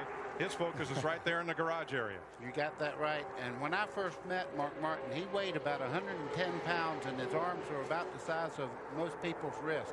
He realized to be a great race car driver, he had to do something special. That's why he went into this great weight program. He looks like Arnold Schwarzenegger from the waist up. And, buddy, Mark Martin is on a pace to erase your race record. Yes, I know it. Well, 20 years Baker's record has been the fastest Daytona 500 ever. That may change today. Well, I got to tell you something. If I lose it, it's been a good ride and it's been a good record. I don't mind losing to these guys because they're the best in the world, and a record is just what it is, a record. It can be broken. You know, you guys are talking about Mark Martin and his business of pain and his high threshold of pain. That goes way back. In 1980, he was up in Madison, Wisconsin, crushed his foot, broke his leg in a race, was told he wasn't going to be able to run for a year. He said, I'm going to have to be back in a month. And he said later, that doctor, I was very lucky with that doctor because he understood. That doctor was the father of Eric Heiden, the Olympic gold medal speed skater. And Mark incidentally said, I was racing again in 3 weeks. Mark Martin's never won the Daytona 500, and like every year, his and every other team prepares for this race through the entire offseason. We asked Mark Martin, what about his chances of winning this 500? I want to win every race that I enter, and my whole team feels the same way. And there's a lot of effort. The last 3 months has been focused right squarely on the Daytona 500. The only problem with that is you've had another 50 race teams that have done the same thing. So it's a very competitive race, and there will only be one winner. Mark Martin out front with Dale Jarrett, but that second pack is beginning to close. The gap had stabilized at 2.3 seconds. Let's look back. Here they are, just 1.6 seconds behind the leaders. And the reason for that, you have so many cars just behind there. These two cars just behind the Mark Martin and Dale Jarrett cars are back just a little bit, and they're actually holding the front bunch as that other group is motoring right up on them, and Rusty Wallace has a car equal to any car that's in front of him right now. Now, how would you know that, Buddy Baker? Well, I've had to do that before. I came out one time 18 seconds behind, and they kept calling off the times, and I kept picking up and picking up. It's a great feeling. Oh, and the car. Yes. I drove that number 2 in some test programs. Rusty broke a collarbone in a skiing accident. He called me and said, would you go to Talladega for us? And I went, are you kidding me? And I went down there, and I'm going to tell you something. It's the first time I've skipped to the shower in a long time. I felt like a kid again. I enjoyed it, and it's nice to see the car run well, but I pull for everybody out there. And I want you to know, because I tested for him, he had a broken shoulder, has nothing to do with the way I feel about the rest of the people in this field. Wallace was skiing. He was 50 feet from the bottom of the mountain on the last run of the day. Got his tips crossed up, went end over end. But he's okay, and out here in third, and maybe in a position to win his first Daytona 500. 115 laps are complete. 119 laps complete. Nearly 300 miles in the Daytona 500. It is sweatshirt weather and a brisk wind blowing there at the flag stand as Mark Martin leads Dale Jarrett. While we were away, number 7, Michael Waltrip. Michael Waltrip right there loses the back of the car from the draft off of the 3 car on the high side. You see him go on the flat. He fights for control. Jeff Burton saying hold it just behind him. He gets it back straight. No harm, no foul. Good job of driving there, though. That thing could have got away from him awful easy. What did Jeff Burton see? That's Michael Waltrip just ahead. Whoa. Yow. Got those left wheels down below that yellow line and gets it straightened back out, though. And Waltrip continues to run in the 7th position.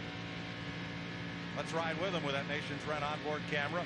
Remember, Waltrip had a bad flip yesterday in the Busch Series 300 miler, but he's okay to go today. Mike, he's running straight right there. And he comes off the corner. We're riding with Michael Waltrip down the back straightaway. He's glad to be going down that back straightaway, because usually when you lose the back like that in the draft, you don't get it back straight. Just great driving got him corrected there. 300 miles, 200 to home.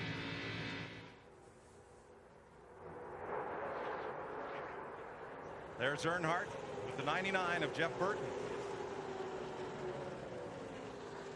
Can Earnhardt win an 8th Winston Cup championship? You know, I think he can. I think there's so many people, though, this year that feel that they have a chance to win the championship. It's going to be tougher than it has been in some of the years that he did win a championship. I think the competition level goes up a little bit every year. If you ask him, he'll tell you a silly question, but not exactly in those words. He feels he can do it. Boy, I'm telling you, some of these cars are a little scary to watch. Jeff Burton just lost the back of that car when he fell in behind the 3 car. It wiggled 2 or 3 times, so apparently the tires are getting pretty hot and they're wiggling around just a little more than usual. Dick Berggren. Jimmy Pennick is crew chief for Mark Martin, who's leading the race. We're well after the halfway point. You're in the lead. Now what? Well, now we got to watch our fuel mileage. We want to try to do this one more stop. We had to come in early because we had a cut tire, but we're looking at it pretty close here. We might be able to do it in one stop and stretch this run here. Okay, Mark has called for just a half-pound change in the tire when he does make that pit stop. To Ralph. Well, Todd Parrott just got done visiting over here with Robin Pemberton, crew chief for Rusty Wallace. Okay, Robin, what are you guys going to do now? Pit when it's time to pit. Unfortunately, we got a little bit off on the pit stop. 2/10 on pit road costs us that much time on the racetrack, you know. So we're going to pit somewhere between 145 and 150, and Mark's got to drop off. So the 88's going to be a little bit in trouble by himself for a little bit. So he's got a good car. We got to make all the right moves right now to capitalize on it. Phil Stevens. I'm with Kevin Hamlin once again, Dale Earnhardt's crew chief. Kevin, you tell me that these long green flag runs change the handling on the car. The car is better at the beginning of the run than the end of the run. Can you fix that? We're working towards that direction. We're still just getting a little bit too tight the longer we run. And in the next stop, we're going to make a couple adjustments to see if we can't help that. Richard Childress, the team owner, also on the headset. He's been talking to Dale throughout the day as well. These cars get about 7 miles to the gallon on the restrictor plate tracks, only 5 miles per gallon where they run them the engines unrestricted.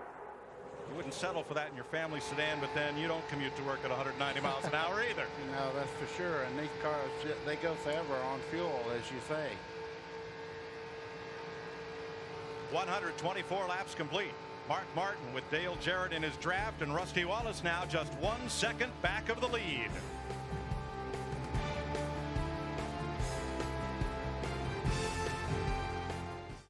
In 1979, CBS was the first to bring you live flag-to-flag network coverage of NASCAR in 1979, and every single year since. The man who's been putting the picture on the lead pack, Neil McCaffrey, 22 years at Daytona for CBS, giving you these great pictures. Thanks, Neil.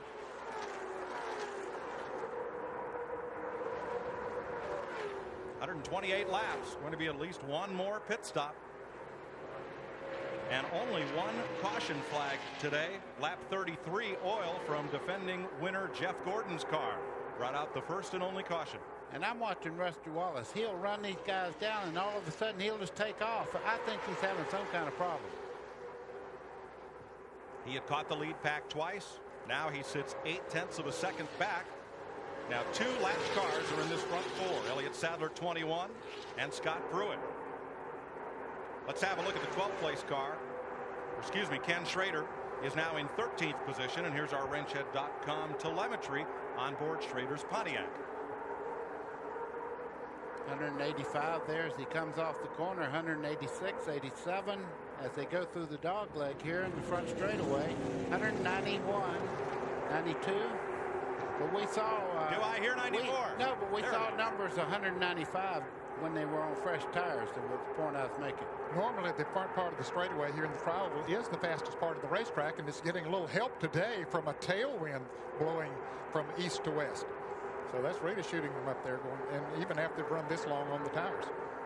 Pass at 6th place. Michael Waltrip and Tony Stewart go past Earnhardt. Go right by him down the back straightaway. These two guys are working together right now. Michael Waltrip was very lucky to be going on. Just a little while ago, he lost control of the car down in the corner, lost the back. Actually, the draft pulled him around, and he went down on the flat part of the racetrack, fought back straight. Now he's back on the go again. The Home Depot cam on board Tony Stewart. Running right in the tire tracks of Michael Waltrip. And that's a good sign for Tony Stewart. He's able to keep that car down low in the draft behind another car. That's usually when they take off and start pushing up the back, because the air off that front car starts to roll down the straightaway and pick the nose of the car up, making it try to go out to the outside of the wall. The two-time winner of the Daytona 500, Sterling Marlin, has just gone a lap down. Steve Park right now, he's going a lap down as they work the inside there. Steve is running in 27th position because that'll leave 26 cars on the lead lap. And let's update you on the $1 million bonus. The Winston Noble 5 program. Dale Jarrett, those cars with those Dayglow numbers on the roof and the front valence and the rear spoiler in Dayglow red are the Noble eligibles. Dale Jarrett right now in second. He and the lucky fans selected to pair up with him to win $1 million if he drives into victory lane. Dale Earnhardt is 8th. Ricky Rudd is 18th. Ward Burton is 9th. Kenny Wallace is 34th. They're the 5 eligible drivers. Yes, and Dale Jarrett has already won $1 million bonus in that plan that they have. And I know that guy sitting over in the infield that can win $1 million too. I bet he's jumping straight up and down. Got to be feeling pretty good right now, at least. Joe Nemechek off the pace. Caution has come out. There's Nemechek's Andy Petrie Chevrolet slow in the back straightaway.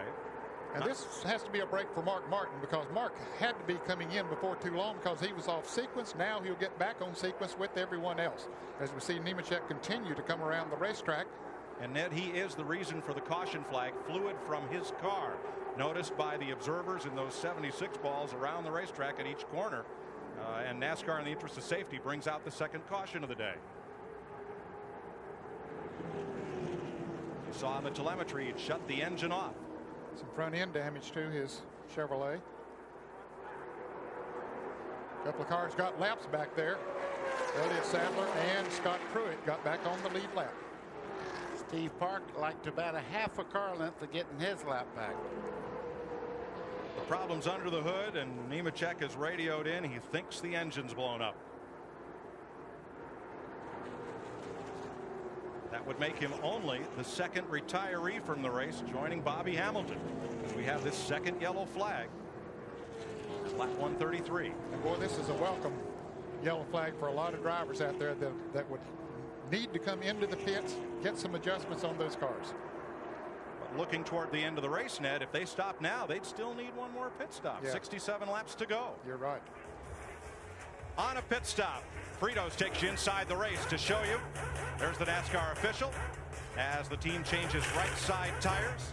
The jack man then moves around to the left side of the car. The tire changers are already there. Second can of fuel, you'll see at the top of the screen. All of this in only 9 seconds. There's that second can going in. All this action is continuous as the left side tires are changed. And in less time than you can get your credit card into the slot at your local gas station to pump your own fuel, 4 fresh tires and a tank of 76 racing gas. Mike, they have stopped Steve Park. He's waiting for he passed the guy that beat him back to the flag, so he's parked on the front straightaway. He's got to go behind the pace car now. There's a look at Park, who has to wait for the field so that he does not gain a lap on the rest of the cars. And here they come behind the Pontiac safety car. Look for pit road to be a feeding frenzy. Oh yeah, it's feeding time at the zoo here, and a lot of adjustments on these cars as they head down pit road. Now the pressure goes on the pit crews to try to get their driver out first. Top to bottom, leader Mark Martin, second place. Dale Jarrett, third place. Rusty Wallace come into their respective pit stalls. Dick Berggren. And Jimmy Fennick has just guided his driver down pit road, telling him exactly how far away he was. They are tearing the plastic off the windshield. That'll give him a clear view for the rest of this race. To Ralph Shaheen. 4 tires in fuel for both Rusty Wallace and Dale Jarrett. Rusty Wallace was pushing a little bit coming off of turn 4. A little slow on the left rear for Rusty Wallace. When they get it fixed, they'll make an air pressure adjustment to Rusty Wallace. Bill Stevens. Dale Earnhardt is in. Dale Earnhardt is out. They put 4 tires on the car and added more tape to the front of that car. Kevin Hamlin said they hope that'll give it a little bit more downforce and correct that aero push they've been experiencing.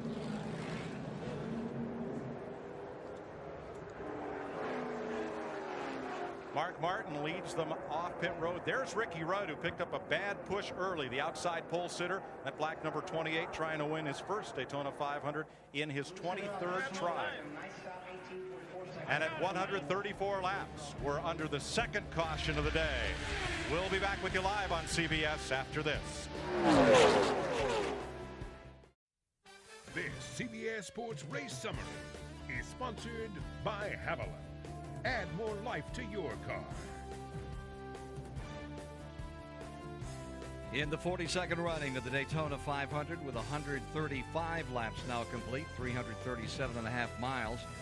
6 leaders, 7 lead changes, average speed 178, and that's going to go down with this caution period now underway. Second caution of the day for 5 laps. Bobby Hamilton, we had that report that he was feeling bad. He was feeling mad. That's what we were now told, and well, he should. He's a guy that could win this race anytime, but had an engine failure out there and has left the track. 2 retirees of 43 starters, and here you see the rest of the field getting ready to get at it again. And let's get back in the booth with Mike Joy. Well, thanks, Ken. This second caution flag coming out for Hamilton, or the second caution flag has evened up the field, because now the drivers that pitted early are right back in sequence. All of the cars on the lead lap pitted together. This caution flag was for Joe Nemechek, and we're going to go back to racing, it looks like, here in 1 lap.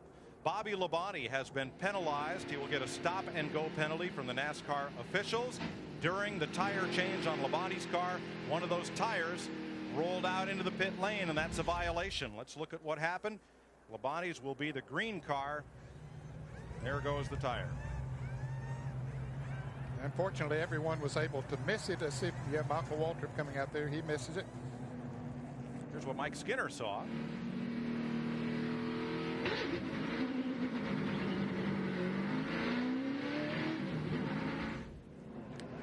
Labonte serves his penalty. We also saw Dale Earnhardt Jr. lose some spots leaving the pits. Rookie mistake, took off in the wrong gear. That happens. Wednesday on CBS, don't miss the Dixie Chicks, Faith Hill, and many more performing live. Who will take home a Grammy? The world will be watching Wednesday on CBS. 27 cars on the lead lap as we get set for this restart. There are 4 Fords up front: Martin, Jarrett, Jeff Burton, and Rusty Wallace. Fritos takes you inside the race on drafting. Yeah, and it actually has beautiful color at it. You see the blue part, that's the over air that goes over the car. The red part there that you see runs down the side of the car, and you can see the air just behind the car going over and actually tumbling behind the second car. That's what the draft is. The front car breaks the air apart. Second car has the benefit of running in air that's actually moving and pulling him forward. Get set for this restart, and the big gainer was Ward Burton. Came into the pits in 9th place, and Tommy Baldwin and that Bill Davis crew got him out in 5th place. Ralph? Mike, the reason why Dale Jarrett felt he lost to 125 the other day to Bill Elliott was that his restarts weren't any good. They changed the gears, the lower gears, to get a better drive on the restarts. He's hoping that can make a difference here. They're going to have one more restart here and there. Bobby Labonte came into the pits 4th, and now with that penalty, he's back in 24th. But he came in, took the penalty, went one lap, came back in and topped the fuel off. Wonder if he's thinking about trying to go the rest of the way if this thing goes green the rest of the way. Well, he's got to run 63, 64 laps. That's a lot. I can't believe he can run that much. They're building a new nose there behind pit wall for Tony Stewart to correct those aerodynamic problems, and we're back under green. Lap 137, 63 to go. Mike talking about Tony Stewart. That's Tony Stewart in the orange car there as he goes by. He has just a little bit of damage on the nose of the car for the people that just joined the telecast. He hit a tire there on pit road, and it didn't hurt it much, but just enough to make the car drive a little weird. Dick Berggren has more. Well, Tony Stewart was in great shape before he pushed the nose in on that race car. The thing was just absolutely perfect. They don't dare, however, stop and try and change the nose on this thing. That would just simply take too long. So they're trying to adjust the car on pit stops in other ways to make up for it. But just in case they get an opportunity, they would like to put that new nose on, Mike. You're looking back from the rear bumper, and you see on that car in the right front of the car behind what happens when you get a little damage in the nose. That's just flapping around there on the right front corner. That's Wally Dallenbach, and if you want to see what ugly is, that car is ugly. You can see the front moving around, and there it goes up the racetrack, and that's due to the front end damage that he has, not being able to turn and stay down. Dave Blaney there to the inside, the rookie driver, over sprint car race. And here's our Ford telemetry looking back at Kevin LePage. He's going to get up near 195 miles an hour. Yeah, that's going down the backstretch into the headramp. Stewart under Earnhardt at the back of that lead pack. I see trouble coming too. I see Jeff Burton right up there. And if he gets up to Mark Martin, that could be a new wrinkle in this race, because they do work very well together. They're teammates. Jack Roush, the owner of both of those cars. 8-car single file, and then it's double wide down in turn 1. You're with Jeff Burton. Looking at Dale Jarrett there, second place car, and just in front of him his teammate Mark Martin. 4 Fords, the Pontiac of Burton, the Chevys of Skinner and Earnhardt, then Stewart and Benson in Pontiacs, and Chad Little's Ford rounds out the top 10.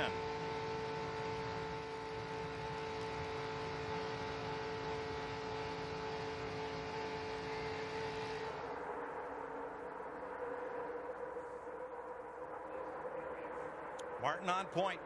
And there's that lead single file draft. 8 of them. Back through Stewart. And Johnny Benson trying to break out and join that group. The white Pontiac. All these cars are on the lead lap. Right here in these 9 spots. Martin the leader, Jarrett, Jeff Burton, Rusty Wallace, and Ward Burton the top 5. Skinner, Earnhardt, Stewart, Benson, and Michael Waltrip the top 10. Little, Schrader, Andretti, Earnhardt Jr., and Elliott 15th. Then Rudd, Mayfield, Kenseth, Cope, and Pruitt 20th. The Labonte brothers, Terry and Bobby, Robbie Gordon, Elliott Sadler, and Kenny Irwin 25th. Jimmy Spencer and Robert Presley 27th, the last car on the lead lap. 1 lap down, Steve Park, Kevin LePage, Dave Blaney, and Stacy Compton. Sterling Marlin, Ed Barrier, Kyle Petty in his 19th try, Rick Mast and Kenny Wallace. Mike Bliss is 3 laps back, as is Darrell Waltrip, the '89 winner. Jeff Gordon had an oil leak early. He is 5 laps down. Jerry Nadeau spent 4 laps in the pits. He is 6 laps behind. Wally Dallenbach 15 laps down after repairing body damage. Only 2 cars out of the race, Joe Nemechek and Bobby Hamilton. 5 Fords pace this field right now. They're nose to tail. 5 Fords, and then comes the Pontiac before Burton.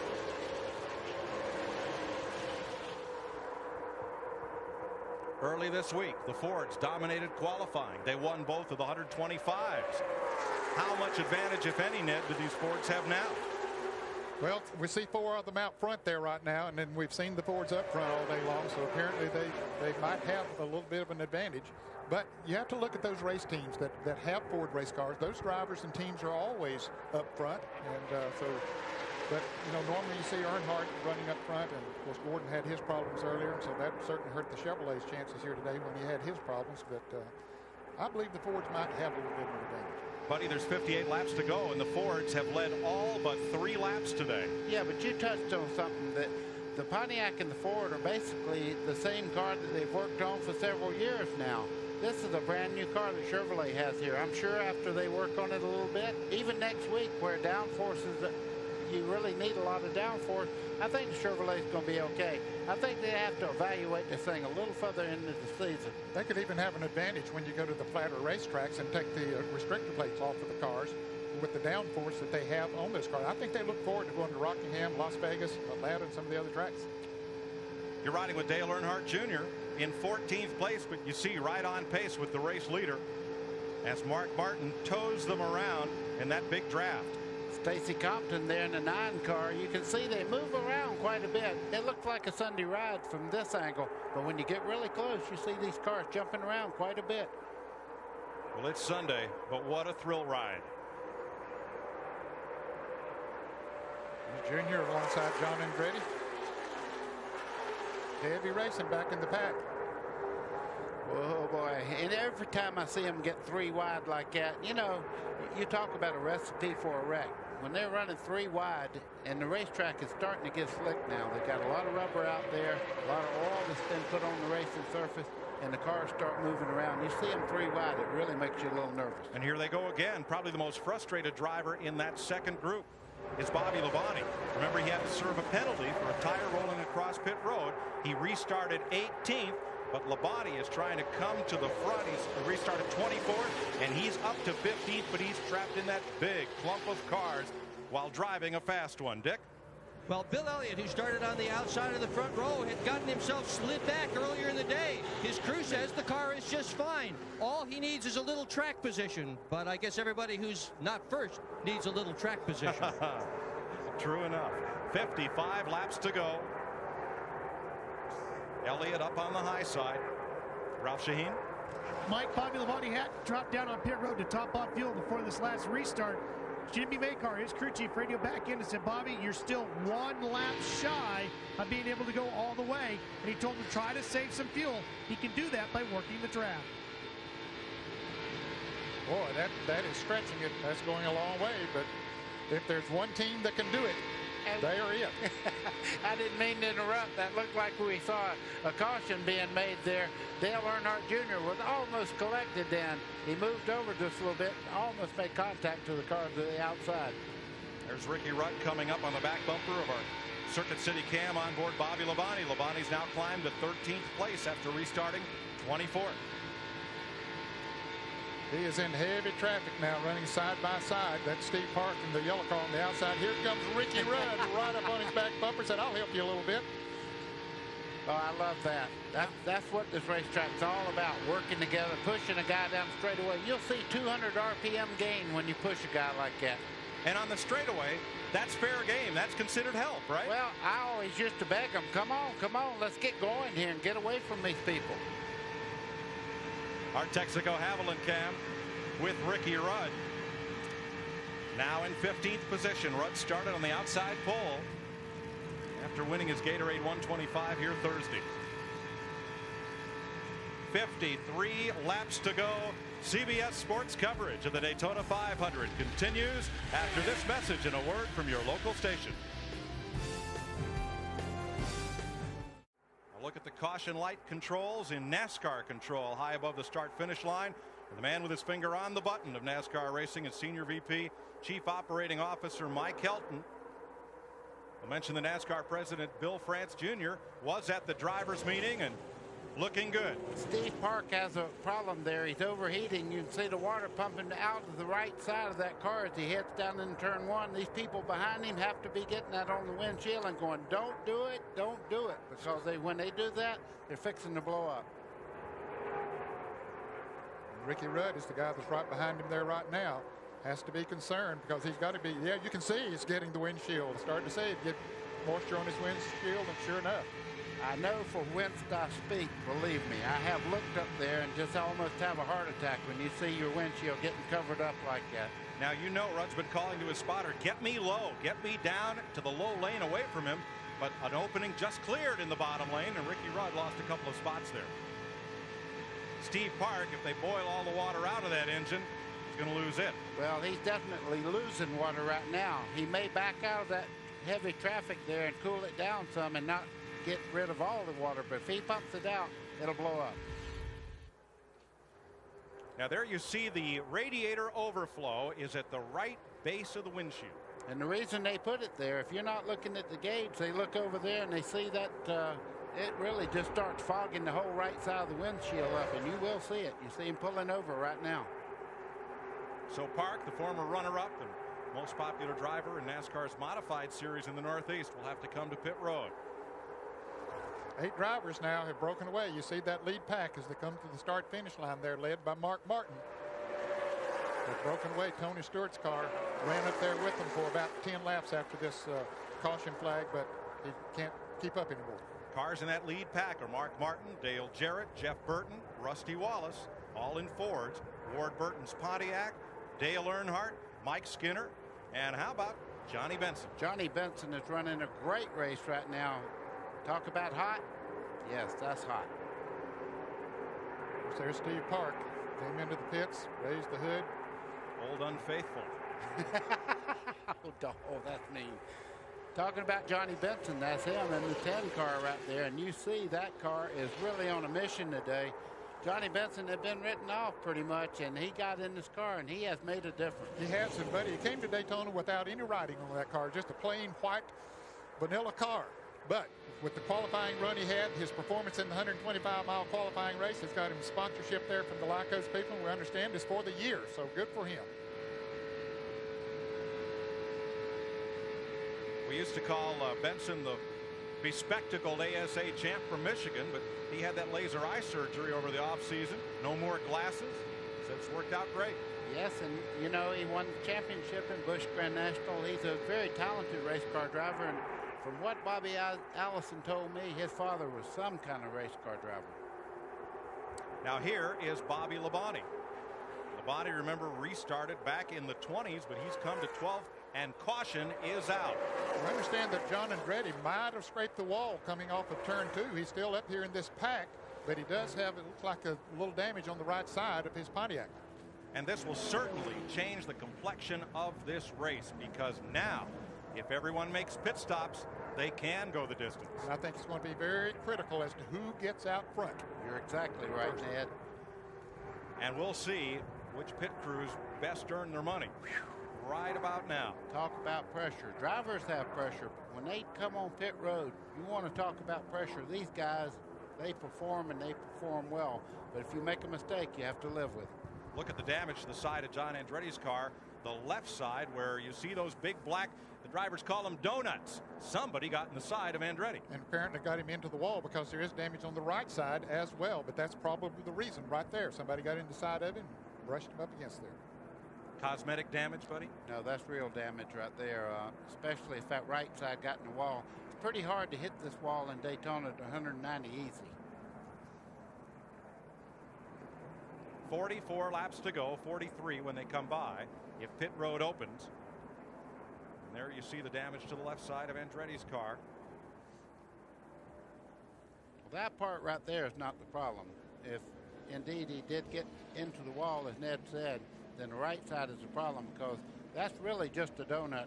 That's kind of like a black eye for a fighter. That's nothing. It's Andretti's 7th Daytona 500. He is racing great Mario Andretti's nephew and looking for his first top 10 finish in the 500. Here comes everyone but Jeff Gordon and some of the other lap down cars to pit road. Dick Berggren. Here comes Mark Martin, your leader. They've just told him, whoa it on down. Mark Martin stops perfectly in his pit stall. Jackman Mike Arrett was hit last Sunday by Mark Martin. Flew over the hood of the car. He's back to work again today. To Ralph Shaheen. Barry Muse around to the left side of Dale Jarrett's car with one pump. Gets the car up in the air. 4 tires of fuel done. They're done with the 88. Rusty Wallace, 4 tires of fuel. He's away as well, Bill Stevens. You can feel the pressure down here on the number 99 crew of Jeff Burton. 4 tires, 2 cans of fuel, no adjustments to the car, and away he goes. Apparently some drivers only changed 2 tires because they beat those front runners out. Dale Earnhardt Jr. was one of them. And apparently someone has been hit. Looks like a member of Tony Stewart's crew is down. There's a tire across the grass again, came off of someone's car. We believe, again, that Tony Stewart has hit a tire, perhaps from the 18. Hit the tire and the crew member went down. So we'll update that situation for you. Dale Earnhardt Jr. was one of those who took just 2 tires and gained a lot of spots on pit road. We'll try to recap the others for you when we come back. 157 laps are complete in the Daytona 500. We're working the 3rd caution of the day for John Andretti, having a bounce to the wall, and we'll be right back. Well, we got a new leader. How about that, Ned? The 106th different driver to lead the Daytona 500 since the race began in 1959, Johnny Benson. And he did it by apparently just changing 2 tires. Dale Earnhardt Jr. came out in second place. Just took on 2 tires. Dale Earnhardt Jr. was way back in the pack there. He was fighting his way towards the front, but I'm telling you, come out in second. That's great. Dick? Well, we were talking about why we're having so many injuries on pit road, Mike. I think certainly part of it is the level of intensity down here. This is the Daytona 500, and everybody is absolutely pushing things to the limit. We are seeing 15, 16-second pit stops here, and when it goes that fast, just nothing can go wrong and have everything work out just fine on the other end. Lingerfeld has a potential leg injury. Other than that, he seems to be okay. He is left here on a gurney. He is moving around. We wish him well. Thanks, Dick. We have 41 laps to go in this 42nd running of the great race. The Daytona 500 live on CBS as it's been every year since 1979.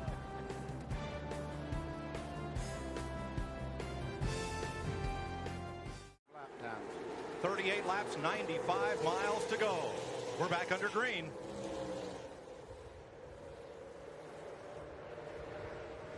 Jeff Gordon down on the inside. He is still 5 laps down. Had that problem with an oil leak early in the race.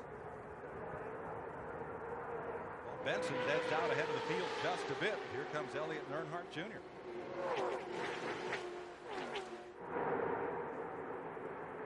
Oh, Elliott to the outside, and Earnhardt made the same move and almost got him. And almost got Bill Elliott on the outside there. Here comes Mark Martin on the inside, though, by Dale Earnhardt Jr. to take over second spot. And Martin, like Dale Jarrett right behind him in the 88, got 4 tires instead of 2. Now Elliott with a good run off of turn 4, though, shoots back up there in second place. Boy, he's got a strong car. He came off the corner there pretty much even, and he pulled right on up there. Now, can Dale Earnhardt be helped to Earnhardt Jr.? Well, down the straightaway, yes. In the corner, they have a little different line. I think Earnhardt Jr. right now has got to drive his own car. His dad's behind him right now. If he can get some help from him, it'd be great. But he's got to drive his own car. Dick Berggren. Well, one of the things that has happened here is some of the guys who took 2 tires not only got better advantage on the racetrack, their cars have gotten faster. Earnhardt Jr. is one of them. His car has been pushing, so 2 tires will loosen it up a little bit, and that's part of the reason he took just 2. And Buddy Baker, you are absolutely right. Jarrett and Mark Martin working together is a result of Todd Parrott coming down to Mark Martin's pit and saying, let's hook up, go to the front, and get this thing. Here they come. You see them from the Bud Cam on Earnhardt Jr.'s car, right side of your screen. Number 6 Martin, and right behind him, 88 Jarrett. They're running the low groove. That's where they chose to go after the restart of the race. And right now, the outside groove seems to be moving a little bit better. See Mark Martin there trying to get by Dale Earnhardt Jr. I think as they go along and the heat gets in the tires, you can see Mark Martin a little quicker in the corner there. Bill Elliott up there really working on the 10 car of Johnny Benson. Boy, Tony Stewart just ran a whole lap, 3 abreast, and here they come 3 wide off the corner in the middle of that pack. Oh, that's close, and Stewart finally finds a space in the high groove. Boy, just behind them, I tell you what, my hair's standing up. These guys are 3 wide as they head down towards turn 1. This is a real scramble. You're going to find out who has the great car now.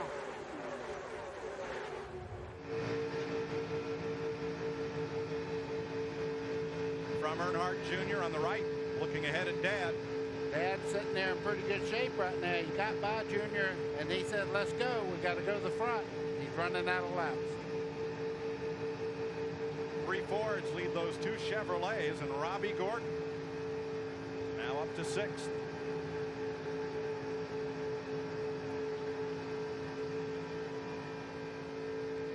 Buddy, when you raced against your dad, the legendary Buck Baker, was he a help or a hindrance to you? Oh, he's always a help, but I will tell you this. If I had a better car and I didn't take it to the front, I had to hunt something to do next week because I didn't have a ride anymore. 8 cars now single file in front of the pack, which is still 2 wide all across turn 2. Robbie Gordon is one of those up there in the 8th, running in the 6th position. Now they start to fan out, try to get 2 abreast. Yeah, they're getting nervous right now. A lot of people are sitting there, and they know double wide won't work. A lot of cutting off there. You see Dale Jarrett on the top side trying to get back in line with the guys on the inside. Robbie Gordon almost got in the left rear corner of him in the center of the corner. Johnny Benson leads in a Pontiac. Last Pontiac winner was Mikhail Yarborough, carried our CBS race cam in 1983.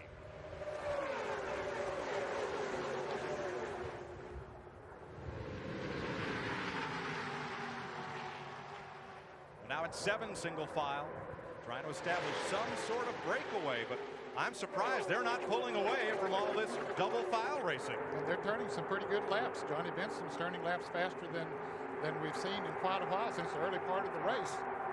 There's Wallace down on the inside. Number 2, left side of your screen. He's got Ward Burton with him right in line. And Mike Skinner. I'm getting a report that there might be a hole in the front of the Earnhardt Jr.'s car. They said the grill may have a hole in it. There it is, right on that left side there. That will take a little aerodynamics out of the car because that screen actually lets the air pass over the car and helps a little bit, but that should not hold him back if he can get up under somebody. Now that single file group has gotten to 10 cars. Not for long. 1993 on lap 168. Rusty Wallace was then contending. He's right back in it again today. But that year, coming down the back straightaway, was when he had that vicious crash, tumbling several times down out of turn number 2. Wallace continues to pace his way. On the restart, he was to 10th as a starter. He's up to 7th, and caution is coming out on the track for Derek Cope. We're down to decision time in this $9 million shootout. And there is the Bud Moore, number 15, pulling in. Let's go back to Mike Joy. Ken, I believe he brushed the wall up in turn number 3. They were 3 abreast there. A little bit of smoke there from Cope's car as he pulls to the safety access road in the road course. Mike, the right side of that car was completely flat. He definitely got in the wall. You were correct. And that will bring out caution once again. At lap 169, it is the 4th yellow flag of the day. So he's going to park it on the road course and walk back in. Directly behind you on the road. Cope, the 1990 winner, driving for Bud Moore out of Spartanburg, South Carolina. Great run in the qualifying race Thursday. Yeah, finished 6th, started right at the back and worked his way all the way up to 6th. And he was one of the better handling cars, as Ned pointed out during that race. Now here's the question. Caution is out. You have enough fuel to go the distance. Do you stop now? I don't think those that change 4 tires will, and the way those are running that change 2 tires, I don't think they will either. I don't think they'll give them that track position. Ned, you're right. What they're doing right now is everybody has already put the tires through a heat cycle, and right now they're not coming in to lose that track position. 169 laps complete. 170 this time by. We're under caution at Daytona. This CBS Sports Race Summary is sponsored by Ford. The latest innovations, the greatest traditions. After 170 laps complete in this 200-lap, 500-mile, 42nd annual Daytona 500, had 7 leaders, 8 lead changes, 164-mile-an-hour average speed thus far, and 4 cautions have been thrown. And we have 3 cars out, and we had 26 cars running about 4 seconds apart. There you see the attrition on the race. And what a story we have developing up in front with Johnny Benson out of Grand Rapids, Michigan, leading the field down. Let's go to Mike Joy. Bill Elliott, 2-time winner, rides in second as cars make final pit stops before we go back to green. And in third, just 3 months out of back surgery, is Mark Martin. We've got a Racing Electronics radio on board with Mark, and let's see if we can get a word with him, Ned. Hello, Mark. This is Ned Jarrett with CBS. You read me? Yeah, go ahead. Looked like you got a great car there today. Yeah, I'm really proud of this Valvoline Cummins Taurus, man. She's hooked up today. I think it's going to come down to who's got the most friends, though. We're going to see if we got any out here or not. Now, a few of those cars, Elliott, the 2 in front of you, Bill Elliott and Johnny Benson, only changed 2 tires there. That didn't seem to affect them that much, at least to this point. No, that's going to be okay. That's going to be a reasonable choice. But when it comes down to the last few laps, it might hurt them or it might work out okay. But the bottom line is really going to be who runs with who here, who decides to stick with who. Have you got a friend? Do you have a friend? I don't know if I got a friend or not. I guess we'll find out here shortly. Okay, go get him, Mark. Well, just behind him is a guy that wants to get to the front also, and that's Dale Earnhardt in the 3 car. 29 laps to go in the Daytona 500. We'll be done cleaning up with this caution shortly and be back under green. Budweiser, the official beer of NASCAR, is the proud sponsor of the Bud Polo Award, given to the fastest qualifier at each NASCAR Winston Cup race. Last weekend, Dale Jarrett captured the first Bud Polo Award of 2000. Last Sunday, in the Bud Shootout, Jarrett finished first, while his teammate Ricky Rudd finished upside down in a multi-car incident. Since 1979, Anheuser-Busch has awarded more than $7 million as the title sponsor of NASCAR's Polo Award program. Welcome back to the Daytona 500. Cleanup continues in turns 3 and 4. They put down some speedy dry up where Derek Cope brushed the wall and may have had engine trouble, and now they're blowing that away. So we'll have another lap or 2 of caution. And let's see if we can get a word with last year's Rookie of the Year on the Winston Cup circuit. You're riding along inside the Home Depot Pontiac of Tony Stewart. Buddy? Tony Stewart, this is Buddy Baker. Can you read me? Yeah, buddy. I noticed they've worked on the left front corner of that car. How's the aerodynamics after you hit that tire? Terrible. It's been one of those deals that we're trying to make up for aerodynamics by changing the mechanical balance of the car, and we're trying to free it up right now. But we're getting to the point almost to where you hurt the aero so much that you try to cripple it so much with mechanical balance that you finally end up going over the top and you get the car loose. So we came in that last time, fixed everything back, and hopefully this thing will be all right for the end now. Okay, for the people back home, what is the racetrack like right now? Is it pretty slick or is it in good shape? Well, it's hard for me to tell with the aero balance the way it is on my car, but it doesn't seem to be too bad. I think it changed in the first 50 laps, all it was going to change for the day. So, everybody's pretty much just fine-tuning off of, after the first 50 laps are over, we're all trying to figure out the balance for the rest of the race now. Okay, I'm going to let you go. Get after them. Do the best we can, bud. What other sport can you talk to the athletes as they compete? Our thanks today for aerial coverage to Goodyear and the crew of the blimp Stars and Stripes. Goodyear celebrating 75 years for its well-known airship fleet. When they come back around, they'll get the sign 1 to go, and we'll go back to green flag racing. Johnny Benson in the Pontiac. Pontiac hasn't won here since '83. Benson, second-generation driver from the Midwest, is in the lead with Bill Elliott, Mark Martin, and the Earnhardts, Dale and Dale Jr., 4th and 5th. Let's whip around pit road, first with Bill Stevens. I'm with James Ince, the crew chief for Johnny Benson. You're leading this race. It's not over yet. Now, have you talked to the Bill Elliott gang about running toward the finish line together? Well, naturally, we're getting close enough to the end of this thing. It's kind of every man for himself, but we made every deal that we can make. We feel like we got a pretty good race car. If we can get the lead here and get out a little bit, I think we'll be just fine. Remember, this crew got here without a sponsor here in Daytona until 10 o'clock last night when Lyco signed on for the rest of the season. To Ralph. Dale Jarrett got a lucky break earlier today. This is a tire that was on the car. See the puncture? They didn't even know they had a tire going down until they got the car off the car and were able to check it. They asked Dale, did you feel that? He said, no, I didn't. Very lucky break there. Dick Berggren. Dale Jarrett and Jeff Burton have made a deal. When they get the green flag, those two cars are going to go upstairs. If they make some time, get further forward, Mark Martin is going to be told by his crew chief just about the time they're about to pass him, at which point Mark's going to go upstairs and block him. We'll see if that works out, Mike. You expect to see Monty Hall patrolling pit road. Let's make a deal. Here's Derek Cope heading down. They call it the super stretch, the back stretch at Daytona, and into turn 3, the black car. And you see some smoke coming from the car, so apparently the engine let go as he went into the turn. Let's see if he gets up into the wall. Everybody else slowing down there behind him. Ned, I think what he did was to get out of everybody's way. He just went up and barely brushed the wall, but you were right. He did blow a motor entering turn 3. Ricky Rudd in his 23rd attempt is currently 20th.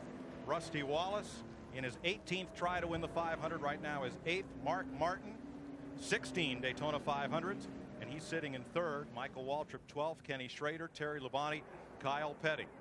Martin is in the best shape to try to break that long stretch for him of 16 tries to win the 500. Mike, we need to update John Andretti. A while back we mentioned that he might have scraped the wall over in turn 2, but he's still on the lead lap. He's been back into the pit during this caution, making repairs on his Pontiac. He's back in 25th position, but still on the lead lap. The cars in the outside lane, 26 of them are on the lead lap, and they're led by Johnny Benson, Bill Elliott, and Mark Martin as they come down to take the green flag. 25 laps to go.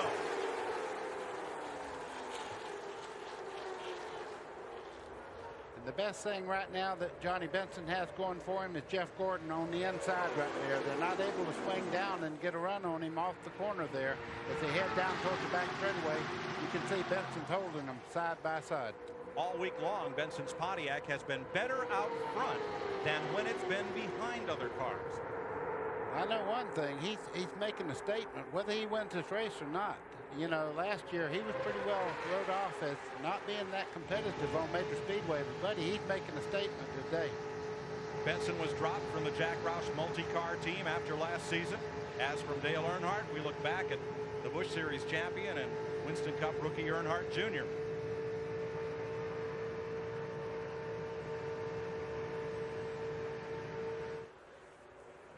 Jeff Gordon is giving them plenty of room to race. He's not up there, you know, charging and holding back anybody. He's letting them go at it themselves. And I tell you, that's real sportsmanship. He could be up there racing side by side with any of those cars, which it would hurt them. So he's a good friend to a lot of people there. Exactly right. He's pulling over and letting that outside line just go right on by now. But they're not waiting. They're starting to move around now. Oh yeah, the time's come. You got to go.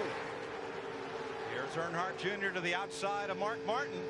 And Dale Earnhardt got passed by a couple of cars. Here comes Jarrett down on the inside of Junior. Junior will learn going up like that a lot of times to get him in trouble because Dale Jarrett's right there.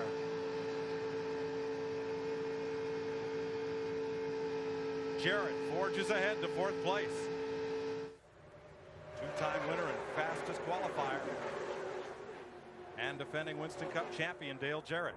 It's going to be interesting when he gets to Mark Martin, the 6th car just in front of him. Dale Jarrett's really turned it up one notch.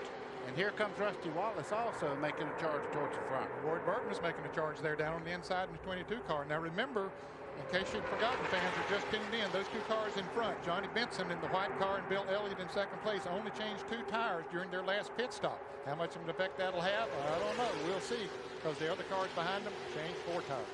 Well, if I was playing poker with Mark Martin just a second ago, I think he had a pretty good hand because he said, you know, a few laps to go.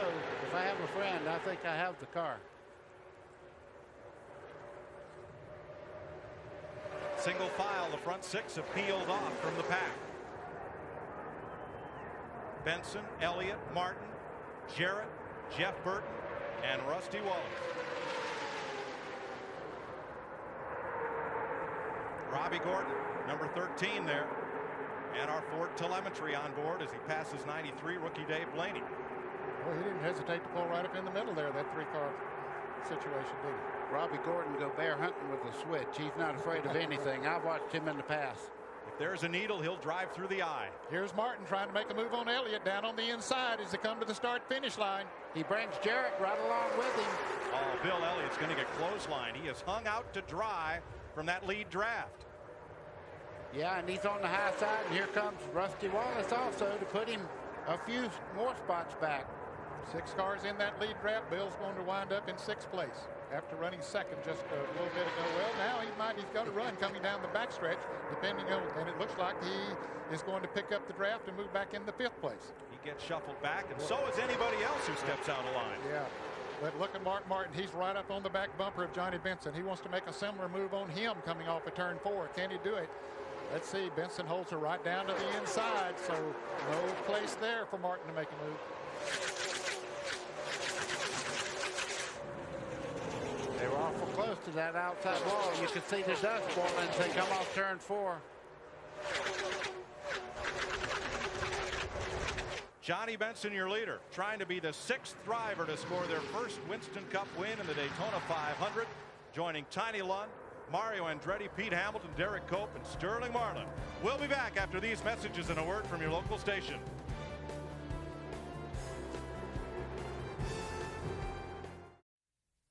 CBS Sports presentation of the Daytona 500 is sponsored by Pepsi, the choice of the Daytona International Speedway and the 2000 Daytona 500. Exide NASCAR Select, the official automotive battery of NASCAR. And by Pep Boys, cars like us, people love us. 16 laps to go when they come by. Look at this rush. 3 abreast, back at about 15th place. Scott Pruitt in the middle in that 32. He said he needed experience. Believe me, he's getting it right now. 1 lap ago, Mark Martin tried a move on Johnny Benson, and Johnny slammed the door hard in Martin's face. And they are running some very fast laps right now. Over 191 miles an hour the last time around.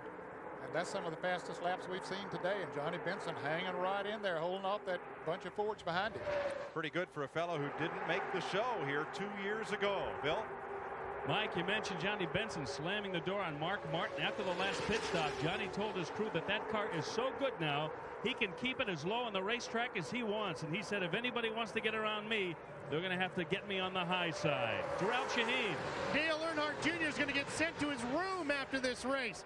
Dale Earnhardt Sr. just radioed in, said that 8 car just cost us the race. Who's driving that thing anyway, and who's he work for?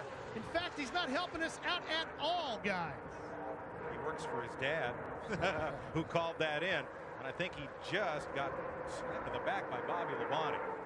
Good bet that Jarrett in 3rd and Jeff Burton in 4th. 2 Fords will link up and make a run at the front. But you got Mark Martin there, who is Jeff Burton's teammate. They work awfully close together, so you know they try to help each other if possible. But any of us going to try to do whatever they can to win the Daytona 500. You're exactly right. And I'm watching Mark Martin move to the outside right there, taking a look. He's moved left side, right side. He's trying a lot of things right now. If he can get Johnny Benson to start working that mirror and get him offline, somebody will get by. 14 laps, 35 miles to go. Father and son. Martin went high, expected Dale Jarrett and Jeff Burton to go with him. Jarrett went to the inside, though. Now let's see what Jeff Burton does. He'll probably go with Martin and leave Jarrett down on the inside.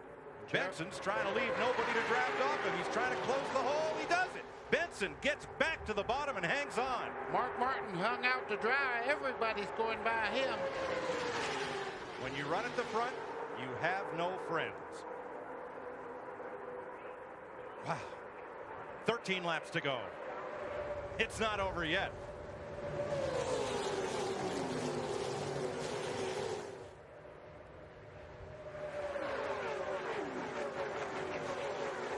Johnny Benson right now, right on the bottom of the racetrack, and he better run that mirror right now because he has a lightning bolt just behind him. Dale Jarrett in the 88 is flying, and he has somebody that's been working with him all day, Jeff Burton, right behind him. Now, I don't just mean Mark Martin has no friends. Anybody who runs at the front of this pack is going to have no friends. Dick? I'm with Jimmy Fennick. Jimmy, it looked real tough back there. Just clothesline to the back of that draft. Now what can you do? We just got to hang on and see if we can get caught back up. I guess you don't get no friends out there, you know, not even in the Ford camp. No, you sure don't. To Ralph. We're with Todd Parrott here, who's on the radio to his driver. Todd, how are you going to get Johnny Benson? I don't know. You have to ask Dale. He's the one driving. I'm sure he's been here a lot. Just see what happens. He's ready to go. Don't nobody know what's going to happen. They're going to leave it up to the driver, Mike. Benson may get a little help as Earnhardt Jr. runs Michael Waltrip down to the yellow line. Here comes that green car of Bobby Labonte. Labonte's picked up Mark Martin's draft, and Bobby Labonte's coming back to the front. He is sad. He was penalized not long ago, had to go to the back of the field and got a splash of gas and went back out there, and he is flying now. We have seen him make some late race charges here at Daytona. He's making one of them right now. 7th place, Labonte. Here's Michael Waltrip, our nation's rent cam. He's in the thick of this battle. 11 laps to go. Jarrett is trying to become the 4th driver to win 3 or more Daytona 500s. Richard Petty, Cale Yarborough, Bobby Allison. And how about Johnny Benson? And how about Bill Elliott? He has been strong since he unloaded that car here in Daytona. He might be the sleeping giant in that first 5. 5 cars beginning to pull away. Rusty Wallace in the 5th position. Benson holding her right down on the bottom of that racetrack. Now, that's impressive when he only changed 2 tires on that last stop. And what's impressive about that is he can stay down there and he can use a lot of racetrack because he is the leader. It's his racetrack to protect the lead. He has cut a couple of cars off, but it's going to get tougher to do that as they get down to the last 5 laps or so. He cut a couple off, wouldn't you, if you were leading the Daytona 500 with 10 to go? Let me tell you, I do it in 5 laps into the race, so it didn't matter. I mean, if you're leading and you want, that's the safest place on the racetrack is out front. 5 months ago, Johnny Benson was looking for a ride for the 2000 season, and now he's 9.5 laps from winning the Daytona 500. But that is such a long time, and so much can happen. And I'm noticing the back of that 10 car dancing just a little bit in the center part of the corner. Would that be a sign maybe that those left side tires might be giving up a little bit, buddy? Well, he's got a lot of laps on it, and right now I did notice that car. If anything, though, he does not have a push, so that has been a problem all the way through the whole race. His car's pushing. He's starting to hang the back out. You see him dance right there. You're riding with Dale Jarrett. Wally Dallenbach is just taking his car to the garage, joining Derek Cope, Joe Nemechek, and Bobby Hamilton. Mike, no matter whether Johnny Benson wins or not, he's wrote a piece of history here. He's worked very, very hard. He's leading the Daytona 500. He's the man to beat right now. Let's talk numbers. The first time a car numbered 10 ever won at Daytona in a Winston Cup race, 1985. Greg Sachs won the July 400 miler. Oh, trouble! Off turn 4, Michael Waltrip goes spinning in front of the pack, and here they come. 4 cars spinning. John Andretti, Kenny Wallace. 9 car, Stacy Compton goes down pit road. Elliott Sadler gets caught up in it. Now they'll race back to the flag. And, you know, I think they'll get this cleaned up before the race is over. They'll get it restarted, but you want to be in front when you restart because you won't have many laps to go. So they're going to race right back to the flag. That's right, Ned. The leaders have not taken the caution flag. The accident happened behind them. Here comes Benson up in turn number 3. Jarrett a car length behind him. Wallace trying to gain some ground. That's Burton in 3rd. And then Bill Elliott. Wallace trying to gain on them. And here they come to the flag for the caution flag with 8 laps to go. Benson holds them at bay. And we'll have to see if we can clear the debris and get this race restarted. And Elliott Sadler is sitting right in the grass at the start-finish line down here with the nose caved in on that car. They need to get out there and get that car out of the way. Too bad for him, though. That was a wreck he had nothing to do with. I was kind of looking at that wreck when it happened. Looked like Earnhardt might have got into, well, we'll wait and see the replay. I don't guess. Damage to Kenny Wallace, one of the Winston Noble 5 bonus cars. And Sadler, the second-year driver from Virginia, trying to get his car into gear and back to the pits. Not going to happen. He takes the helmet off. And the 50th anniversary season for the Wood brothers of Stewart, Virginia, who've won this race 4 times, ends. Chad Little has spun under the caution here. A lot of damage to the front of that car. And Ed Barrier pulls away where Chad Little is. There's Elliott Sadler. He's okay. Car is not. Boy, I guarantee you right now, Johnny Benson's heart's beating harder than any car around here today. I guarantee you. I've been in this position. You know it's probably going to be a drag race to the finish. And you're going, okay, all I have to do, and if anybody remembers Jeff Gordon missing the shift on the start, he had dominated the race in Pocono and come down to the last little bit of the race, missed the shift. So it's never won just because you're out front. Now, one thing, this will be a single file restart. We're under 10 laps to go, so you won't have lap cars to contend with up there. Now, this caution could have helped Johnny Benson there because his tires, we were noticing his cars begin to wiggle a little bit. Those tires will get cooled off. He might be able to hold them off. Let's go to the pits and Dick Berggren. I'm with Elliott Sadler. You okay? Yeah, we're okay. We just, guys getting a little anxious there at the end and tried to stop, but the glare so bad I couldn't see Michael sideways in front of him. I couldn't tell which way his car was going and just T-boned him in the side. And just apologize to all the fans of Sitco. I tell you, we had us a good top 15 run going, and that's where we're going to finish. But again, Daytona bit us, so we'll try to get him back in Rockingham. Last year, he only failed to finish in 2 races. Daytona 500 was one of them, Mike. That's right, Dick. And here comes Earnhardt to pit road under the caution,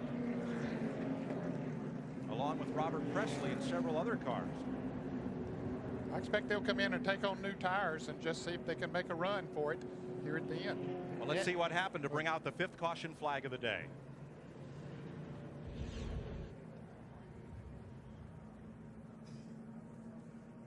Michael Waltrip at the front of that group, the black and yellow car, down low.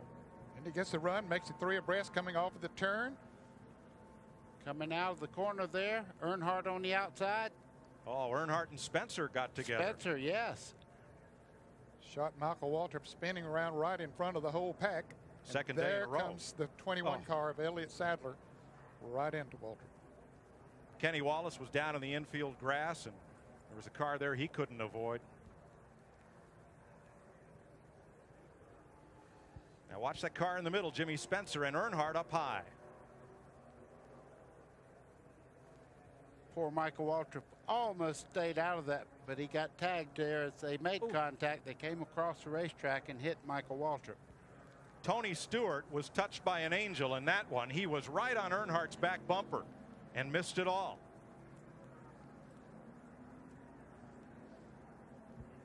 Well, let's ride with Michael Waltrip.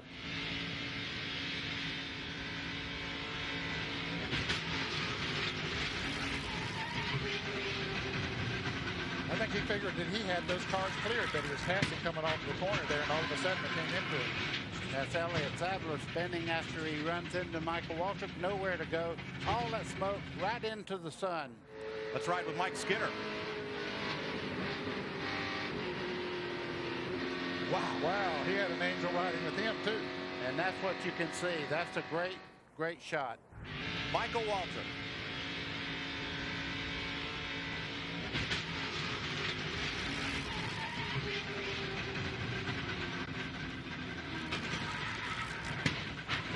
Well, Daytona hasn't been too kind to Michael Waltrip this year. Got on the roof yesterday and this here today. We're under caution with 6 laps to go, 5 to go when we come by, trying to finish the Daytona 500 under the green flag. Welcome back to Daytona International Speedway. Let's watch from Dale Earnhardt. Gets squeezed up there by Michael Waltrip and gets away with only a little minor body damage. And Earnhardt made a pit stop during this caution. Tony Stewart, how'd he get through this? Good driving, paying attention. That's exactly right. He accelerated and braked just perfectly through there. Well, as they line up and come down for 4 laps to go under the caution, let's revisit. Caution car is off. It'll be 4 laps to go. 1 Pontiac against 5 Fords behind them, and the Fords are looking for revenge. Bill Elliott nearly had a 3rd win in 1997, and 6 laps to go. The 3 Rick Hendrick Chevrolets ganged up on him and passed him for the win. Will the Fords get their revenge on General Motors in these 4 laps? Tighten your seat belts. I always did that. This is bare knuckle now. Throw the gloves away. Here's Jarrett trying to go high. Benson went high. Here's Jarrett trying to go low. Benson comes back down to the inside, but Jarrett gets on the inside of it. Oh, he's going to drop back. Here comes Jeff Burton also by on the inside. Benson tries to hold him off, but Bill Elliott is coming with the 3 on the inside. Well, you got the Ford lane, you got the Pontiac lane. Oh, too bad for Johnny Benson. No defense there. Here comes Rusty Wallace to take the spot away. Mark Martin's ganging up on him, and Bobby Labonte also moving in here. Labonte also coming low as Benson gets clotheslined, hung out to dry outside the draft. He finally finds a spot there at 7. No, he's still caught out there right by himself, and he's dropping back like rain through a drain. Wow, 3 wide going into the first turn, but cars back in there trying to pick up positions. And just 3 laps to go. The strongest Ford here all week has been Dale Jarrett, the defending Winston Cup champ. He got in a practice crash yesterday afternoon, sustained damage. Is that still the best Ford here? We are 7 miles from finding out. Well, he's got some awful good cars behind him. He's going to have to use everything he knows about being a 2-time winner to pull this off, because Jeff Burton has already proved that he can pass Bill Elliott, one of the fastest cars. Trouble, car in the wall. Turn 4, 1 car comes sliding down the track. In the wall, it's Spencer, Jimmy Spencer. Caution is out. Did the leaders get the caution? Yes, they did. They did get the caution when they came back. And chances are this will be the race, because they would have been scheduled to get the white flag the next time by. Jimmy Spencer's car stops 5 feet shy of that finish line, where all last evening fans were autographing their signatures on the yellow painted line at start finish. Spencer's race is done. I don't think the leaders are quite sure whether they got the caution or not, but I saw the caution come down in front of them, but Dale Jarrett's taking no chances. And Ned, in the glare, Spencer's car is going to be hard to see against the wall. All the spotters on the radios to their drivers, stay low. And here they come. Jarrett gets the white and the yellow flag, and Dale Jarrett is going to win the Daytona 500 for the 3rd time. And up there, Melissa Brown from Pennsylvania is also a $1 million winner, thanks to the Winston No Bull 5 bonus program. Oh, Ned, that ride home's going to be sweet, isn't it? Yes, it will.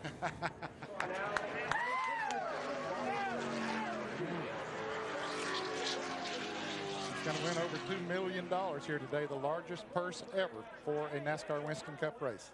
And Dale Jarrett's crew, new this year, the tire changers and Jack Bennett tire carriers. They helped propel that car to victory. Hopefully Jimmy Spencer's just fine. So Jarrett, who has quite a history of winning on CBS. Yes, he does. He likes to run in these CBS races. He won at Michigan last year. He won here in the Pepsi 400 at Daytona in July. So, yeah, been good to him. Jeff Burton is second on this final lap. Remember, he must come around and take the checkered flag to be the Daytona 500 winner. Let's check with Ralph. Well, Todd Parrott, congratulations. I see the tears of joy coming down your face. I know what Daytona means to you. We talked to Victory Lane here in Pepsi. Tell me about it here today. How does it feel? Give me about, hold on a minute. Where's he at, Bob? He don't count his chickens till they hatch. I'll tell you how it feels when he crosses that start-finish line. It's an awesome feeling. The guys have done a great job. Again, you know, I mean, they fought so hard. Robert Yates, engine department, you know, I can't believe, yes. Whether it's at 190 miles an hour or 70. I love Daytona. Wow! And Dale Jarrett loves Daytona. He's a champion of this race for the 3rd time. Jimmy Spencer is out of his car. He's going to be assisted down the banking to get to the ambulance. That's 18-degree banking there. And Spencer gathering himself, going to get a little help after the field comes by to get down and get the ride to the care center. Boy, oh boy, I tell you, some are happy, and I'm sure Spencer right now got so close, but you just have to wonder if he didn't maybe cut that tire as they made contact coming out of the corner up there just a few laps before that. Could have happened.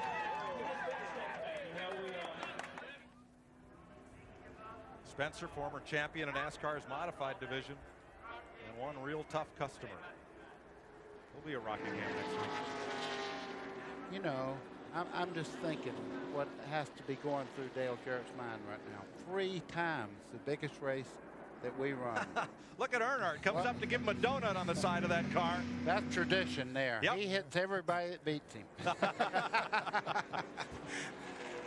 glad Dale pulled his arm back in when Earnhardt came up there. Ned, 2 weeks ago, you and Dale and your other son Glenn played at Augusta, home of the Masters. And in high school, you wanted your younger son Dale to be a golfer, not a racer. And I'll tell you, that was a real treat to play at Augusta National, where CBS will be televising the Masters a little bit later on this year. But that was something very, very special. I'm glad he didn't listen to me and become a golfer, even as great as those guys are. Like this better right now. Let's show you what happened to put the 500 under caution for the final time. This is from Mike Skinner. Look on the right side of your screen. Oh, you can see the right front just blew out and straight up into the wall. A hard hit for Jimmy Spencer. There's that tire shredded as it grinds itself away along the outside wall. And you're wondering why he isn't slowing down. The brakes have been long gone. Dale Jarrett is a 3-time winner of the Daytona 500. In this 42nd annual running, he joined 7-time winner Richard Petty, Cale Yarborough, and Bobby Allison as the only drivers in the history of this race to win it 3 or more times. That's good company to be in.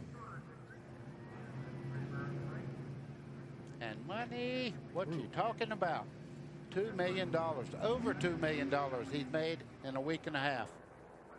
Well, he'd already won about, I think, over 200,000 winning the Bud Shootout last week and winning the pole. And big payday. That's going to be a heavy plane going back to North Carolina, Ned.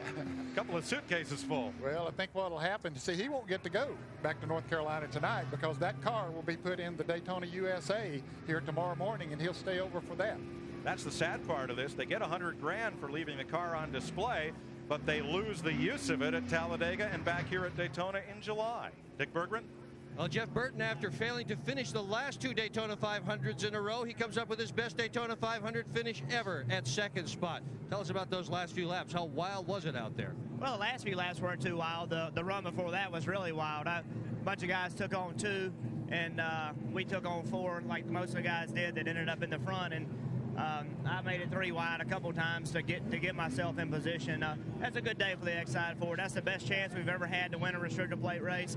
My hat's off to everybody at the fab shop and the engine shop, because that truly what we legitimately had a shot. We never let a lap all day, but I got us messed up in the pits, and we were like 14 seconds behind, and we ran them down all by ourselves. So this is the fastest car we've ever had. Do you have friends out there today? For a few laps you have a friend, then the next few laps you hate him. You know, that's just restrictor plate racing. You know, I had to pull out on my teammate late in the race, and stuff like that just agonizes you because you work so hard to get yourself in a position to be able to run with your teammate, and then you have to survive for yourself. You've got to turn left and go around him, and that stuff just agonizes you. Congratulations to Ken Squire in Victory Lane. What a story. The 3rd 500 for the Jarrett family. Dale, that move in turn 2. Oh, man. Robert Yates horsepower and Doug Yates. What can I say? Man, these guys did such an incredible job on this race car. From where we were yesterday afternoon, about 4 o'clock, to get here, just unbelievable. They worked their tails off. Who knew if we were going to get it back right? But the car was just great all day long. Things went great. You know, Jeff Bodine, we're looking forward to having you back, buddy. It's just great pit crew. They got me in and out, did a good job. Johnny Benson, man, what a call. They did a great job there. You know, the one thing I hate about the whole day is I told Mark Martin I'd work with him if we tried to go high. He went high, I started with him, and I saw the 99 die below me. and I had to protect my position, and I left Mark out there, and I regret that. I don't tell somebody I'm going to do something and then turn around and do something different, and it was just a matter of trying to protect my position. So, Mark, I hate it. No, that doesn't do any good, but I thank Ford Quality Care, Ford Credit, Coca-Cola, Fleetwood, Motorcraft, Planters Peanuts, everybody that helps do this Power Bar. Thanks to everybody. We appreciate it. Hope it was as fun to watch as it was to be out there. Let's get the 42nd champion of the Daytona 500 out of the Robert Yates, number 88, here in Victory Lane for the third time in his career. Dale Jarrett rules at Daytona.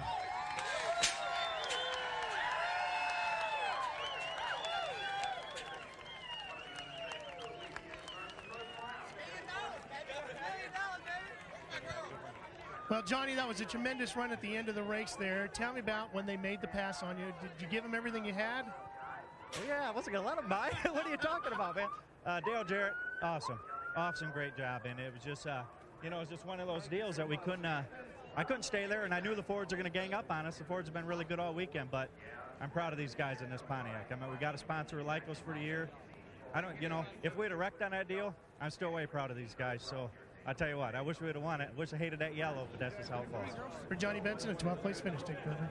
It's been a tough year or two for Bill Elliott. Is third a good day for you? Third's fantastic. I think after the year we had, we come down here, we qualified third, we won our 125, we come home third today. Especially there, the middle part of the race, we got a little bit behind. The car got tight behind other cars. We kept adjusting. Kept working on the car here and there, and finally got it really good at the end. But still, depending on who helped you, depending on if anybody was going to make a move on DJ or Dot. I knew when we hung the 10 car out there, he was done, and, they hung me out there, and I was able to get back in line just a little bit ahead of Rusty there without losing too many spots. And, I finally got my car where I could run the corner wide open because it looked like a lot of the guys got really tight and had to run up a racetrack, and that's what happened to me there middle part of the race. Good run. To Mike Joy. Jarrett and Elliott are the only two former winners to finish in the top 10, which included one rookie driver. We'll be back with the results and the presentation of the Harley Earl Trophy when we return to Daytona. And welcome back to Daytona, where we're ready for the presentation of the Harley Earl Award, emblematic of victory in the Daytona 500, and the president of the Daytona International Speedway, John Graham, to make this award. Dale, total domination early, great driving late. We're going to take your number 88 car, put it in Daytona, USA for fans to see throughout the next year. But to you, sir, a U.S. Motorsports record $2,200,000 payday.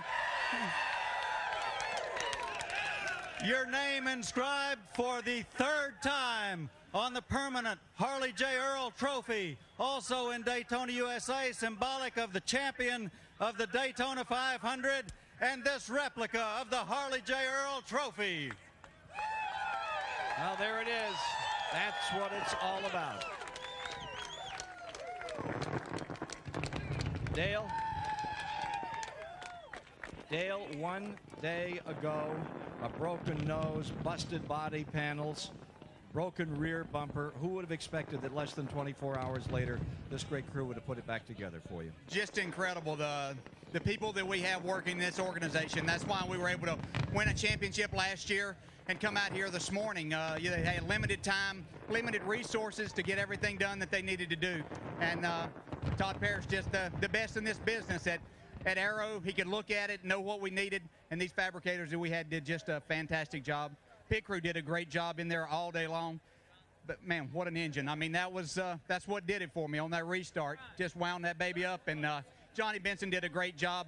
But thanks to Jeff Burton for a little push there, got us out in front, and this is just an incredible feeling to have my family here and everybody involved.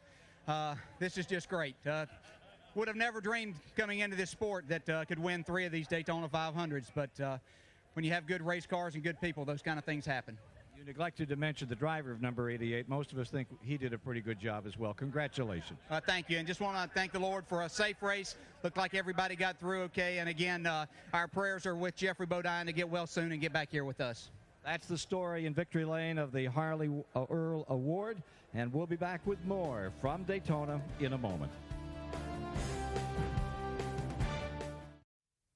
CBS Sports presentation of the Daytona 500 is sponsored by Brewery Fresh Budweiser, official beer of NASCAR. Hey, race fans, this Bud's for you. www.wrenchhead.com. Parts online all the time. And by Ford F-Series. The best-selling trucks are built Ford tough.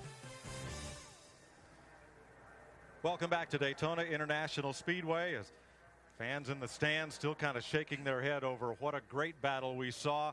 5 Fords in the front 5, but Fords have only won 3 of the last 13 500s, and they were all Robert Yates Fords, Davey Allison and twice Dale Jarrett. Well, that's interesting. I think that's a testimony to the engines that Robert Yates builds. Buddy Baker, your speed record stayed intact, but it was in jeopardy for a while. I'm telling you, they had it beat, and then they had some cautions, unfortunately. I would have rather lost my record than have wrecks on the racetrack, but everybody walked away, and that's the important part. One rookie in the top 10. There he is, Matt Kenseth. What a comer. Yesterday's winner in the 300. He finished 10th today. Outside pole sitter Rudd back in 15th. Rookie Scott Pruitt. Robbie Gordon there. Dale Earnhardt back at 21st, but on the lead lap. As we look down through the unofficial results of this 42nd 500. Well, Jeff Gordon's had problems early, but came back out and managed a finish at least. Bobby Hamilton, the last driver. Wow. Let's have a look at the Winston Cup points, because this is just the start of the season. They head next week for Rockingham, North Carolina, and Dale Jarrett gets 175 points plus 5 for leading a lap. He led the most laps. He gets another 5, so he'll have a 15-point margin over Jeff Burton and Bill Elliott as we go to the North Carolina Motor Speedway 1 week from today. It has been so great to see this speed week and just see the anticipation and the tension unfold. Could the Chevys run with the Fords? Could the Pontiacs run with the Fords? Could anybody run with DJ? What I'm thinking about, last year, DJ turned over in turn 3 there. Had a miserable finish. Came back and won the championship. What a difference a year makes. Well, the Fords were strong, no doubt about it. I think they had a little bit of an advantage, especially those that had Robert Yates engines in them. Although Ricky Rudd didn't perform as well as we thought he was, as we thought he would. I don't think his car handled the way that he needed for it to. Rudd picked up a push. What a way to begin a title defense. As Buddy said, last year's 500 was the only race in which Dale Jarrett did not finish. He was running at the checker for everyone the rest of the season and won the Winston Cup. And now he starts that title defense on top. I like that. So says a proud father. And now to the man who brought CBS Sports on the air with the first live flag-to-flag coverage of NASCAR racing back in 1979, Ken Squire. Well, thank you, Mike. And so we finish the first race of the new millennium. The biggest question throughout Speed Weeks to me has not been who was going to win this race or what car was going to end up in victory lane, but did you ever think this race would be this big? And my answer is, of course it would. In 1965, when this snowbird first flew south to Daytona, Bill France Sr., organizer of NASCAR and the builder of this beautiful racing facility, told me, come the year 2000, this sport will be major league, right up there with baseball and football. France Sr. sure hit it right on the nose. And since 1979, CBS has been proud to be a part of this Daytona 500 and the growth of NASCAR. For everyone here at CBS who for 22 years have brought you this American racing classic, brought it into your homes with a sense of dignity and dedication, love and respect, thank you for being part of it. After all, it is the great American race.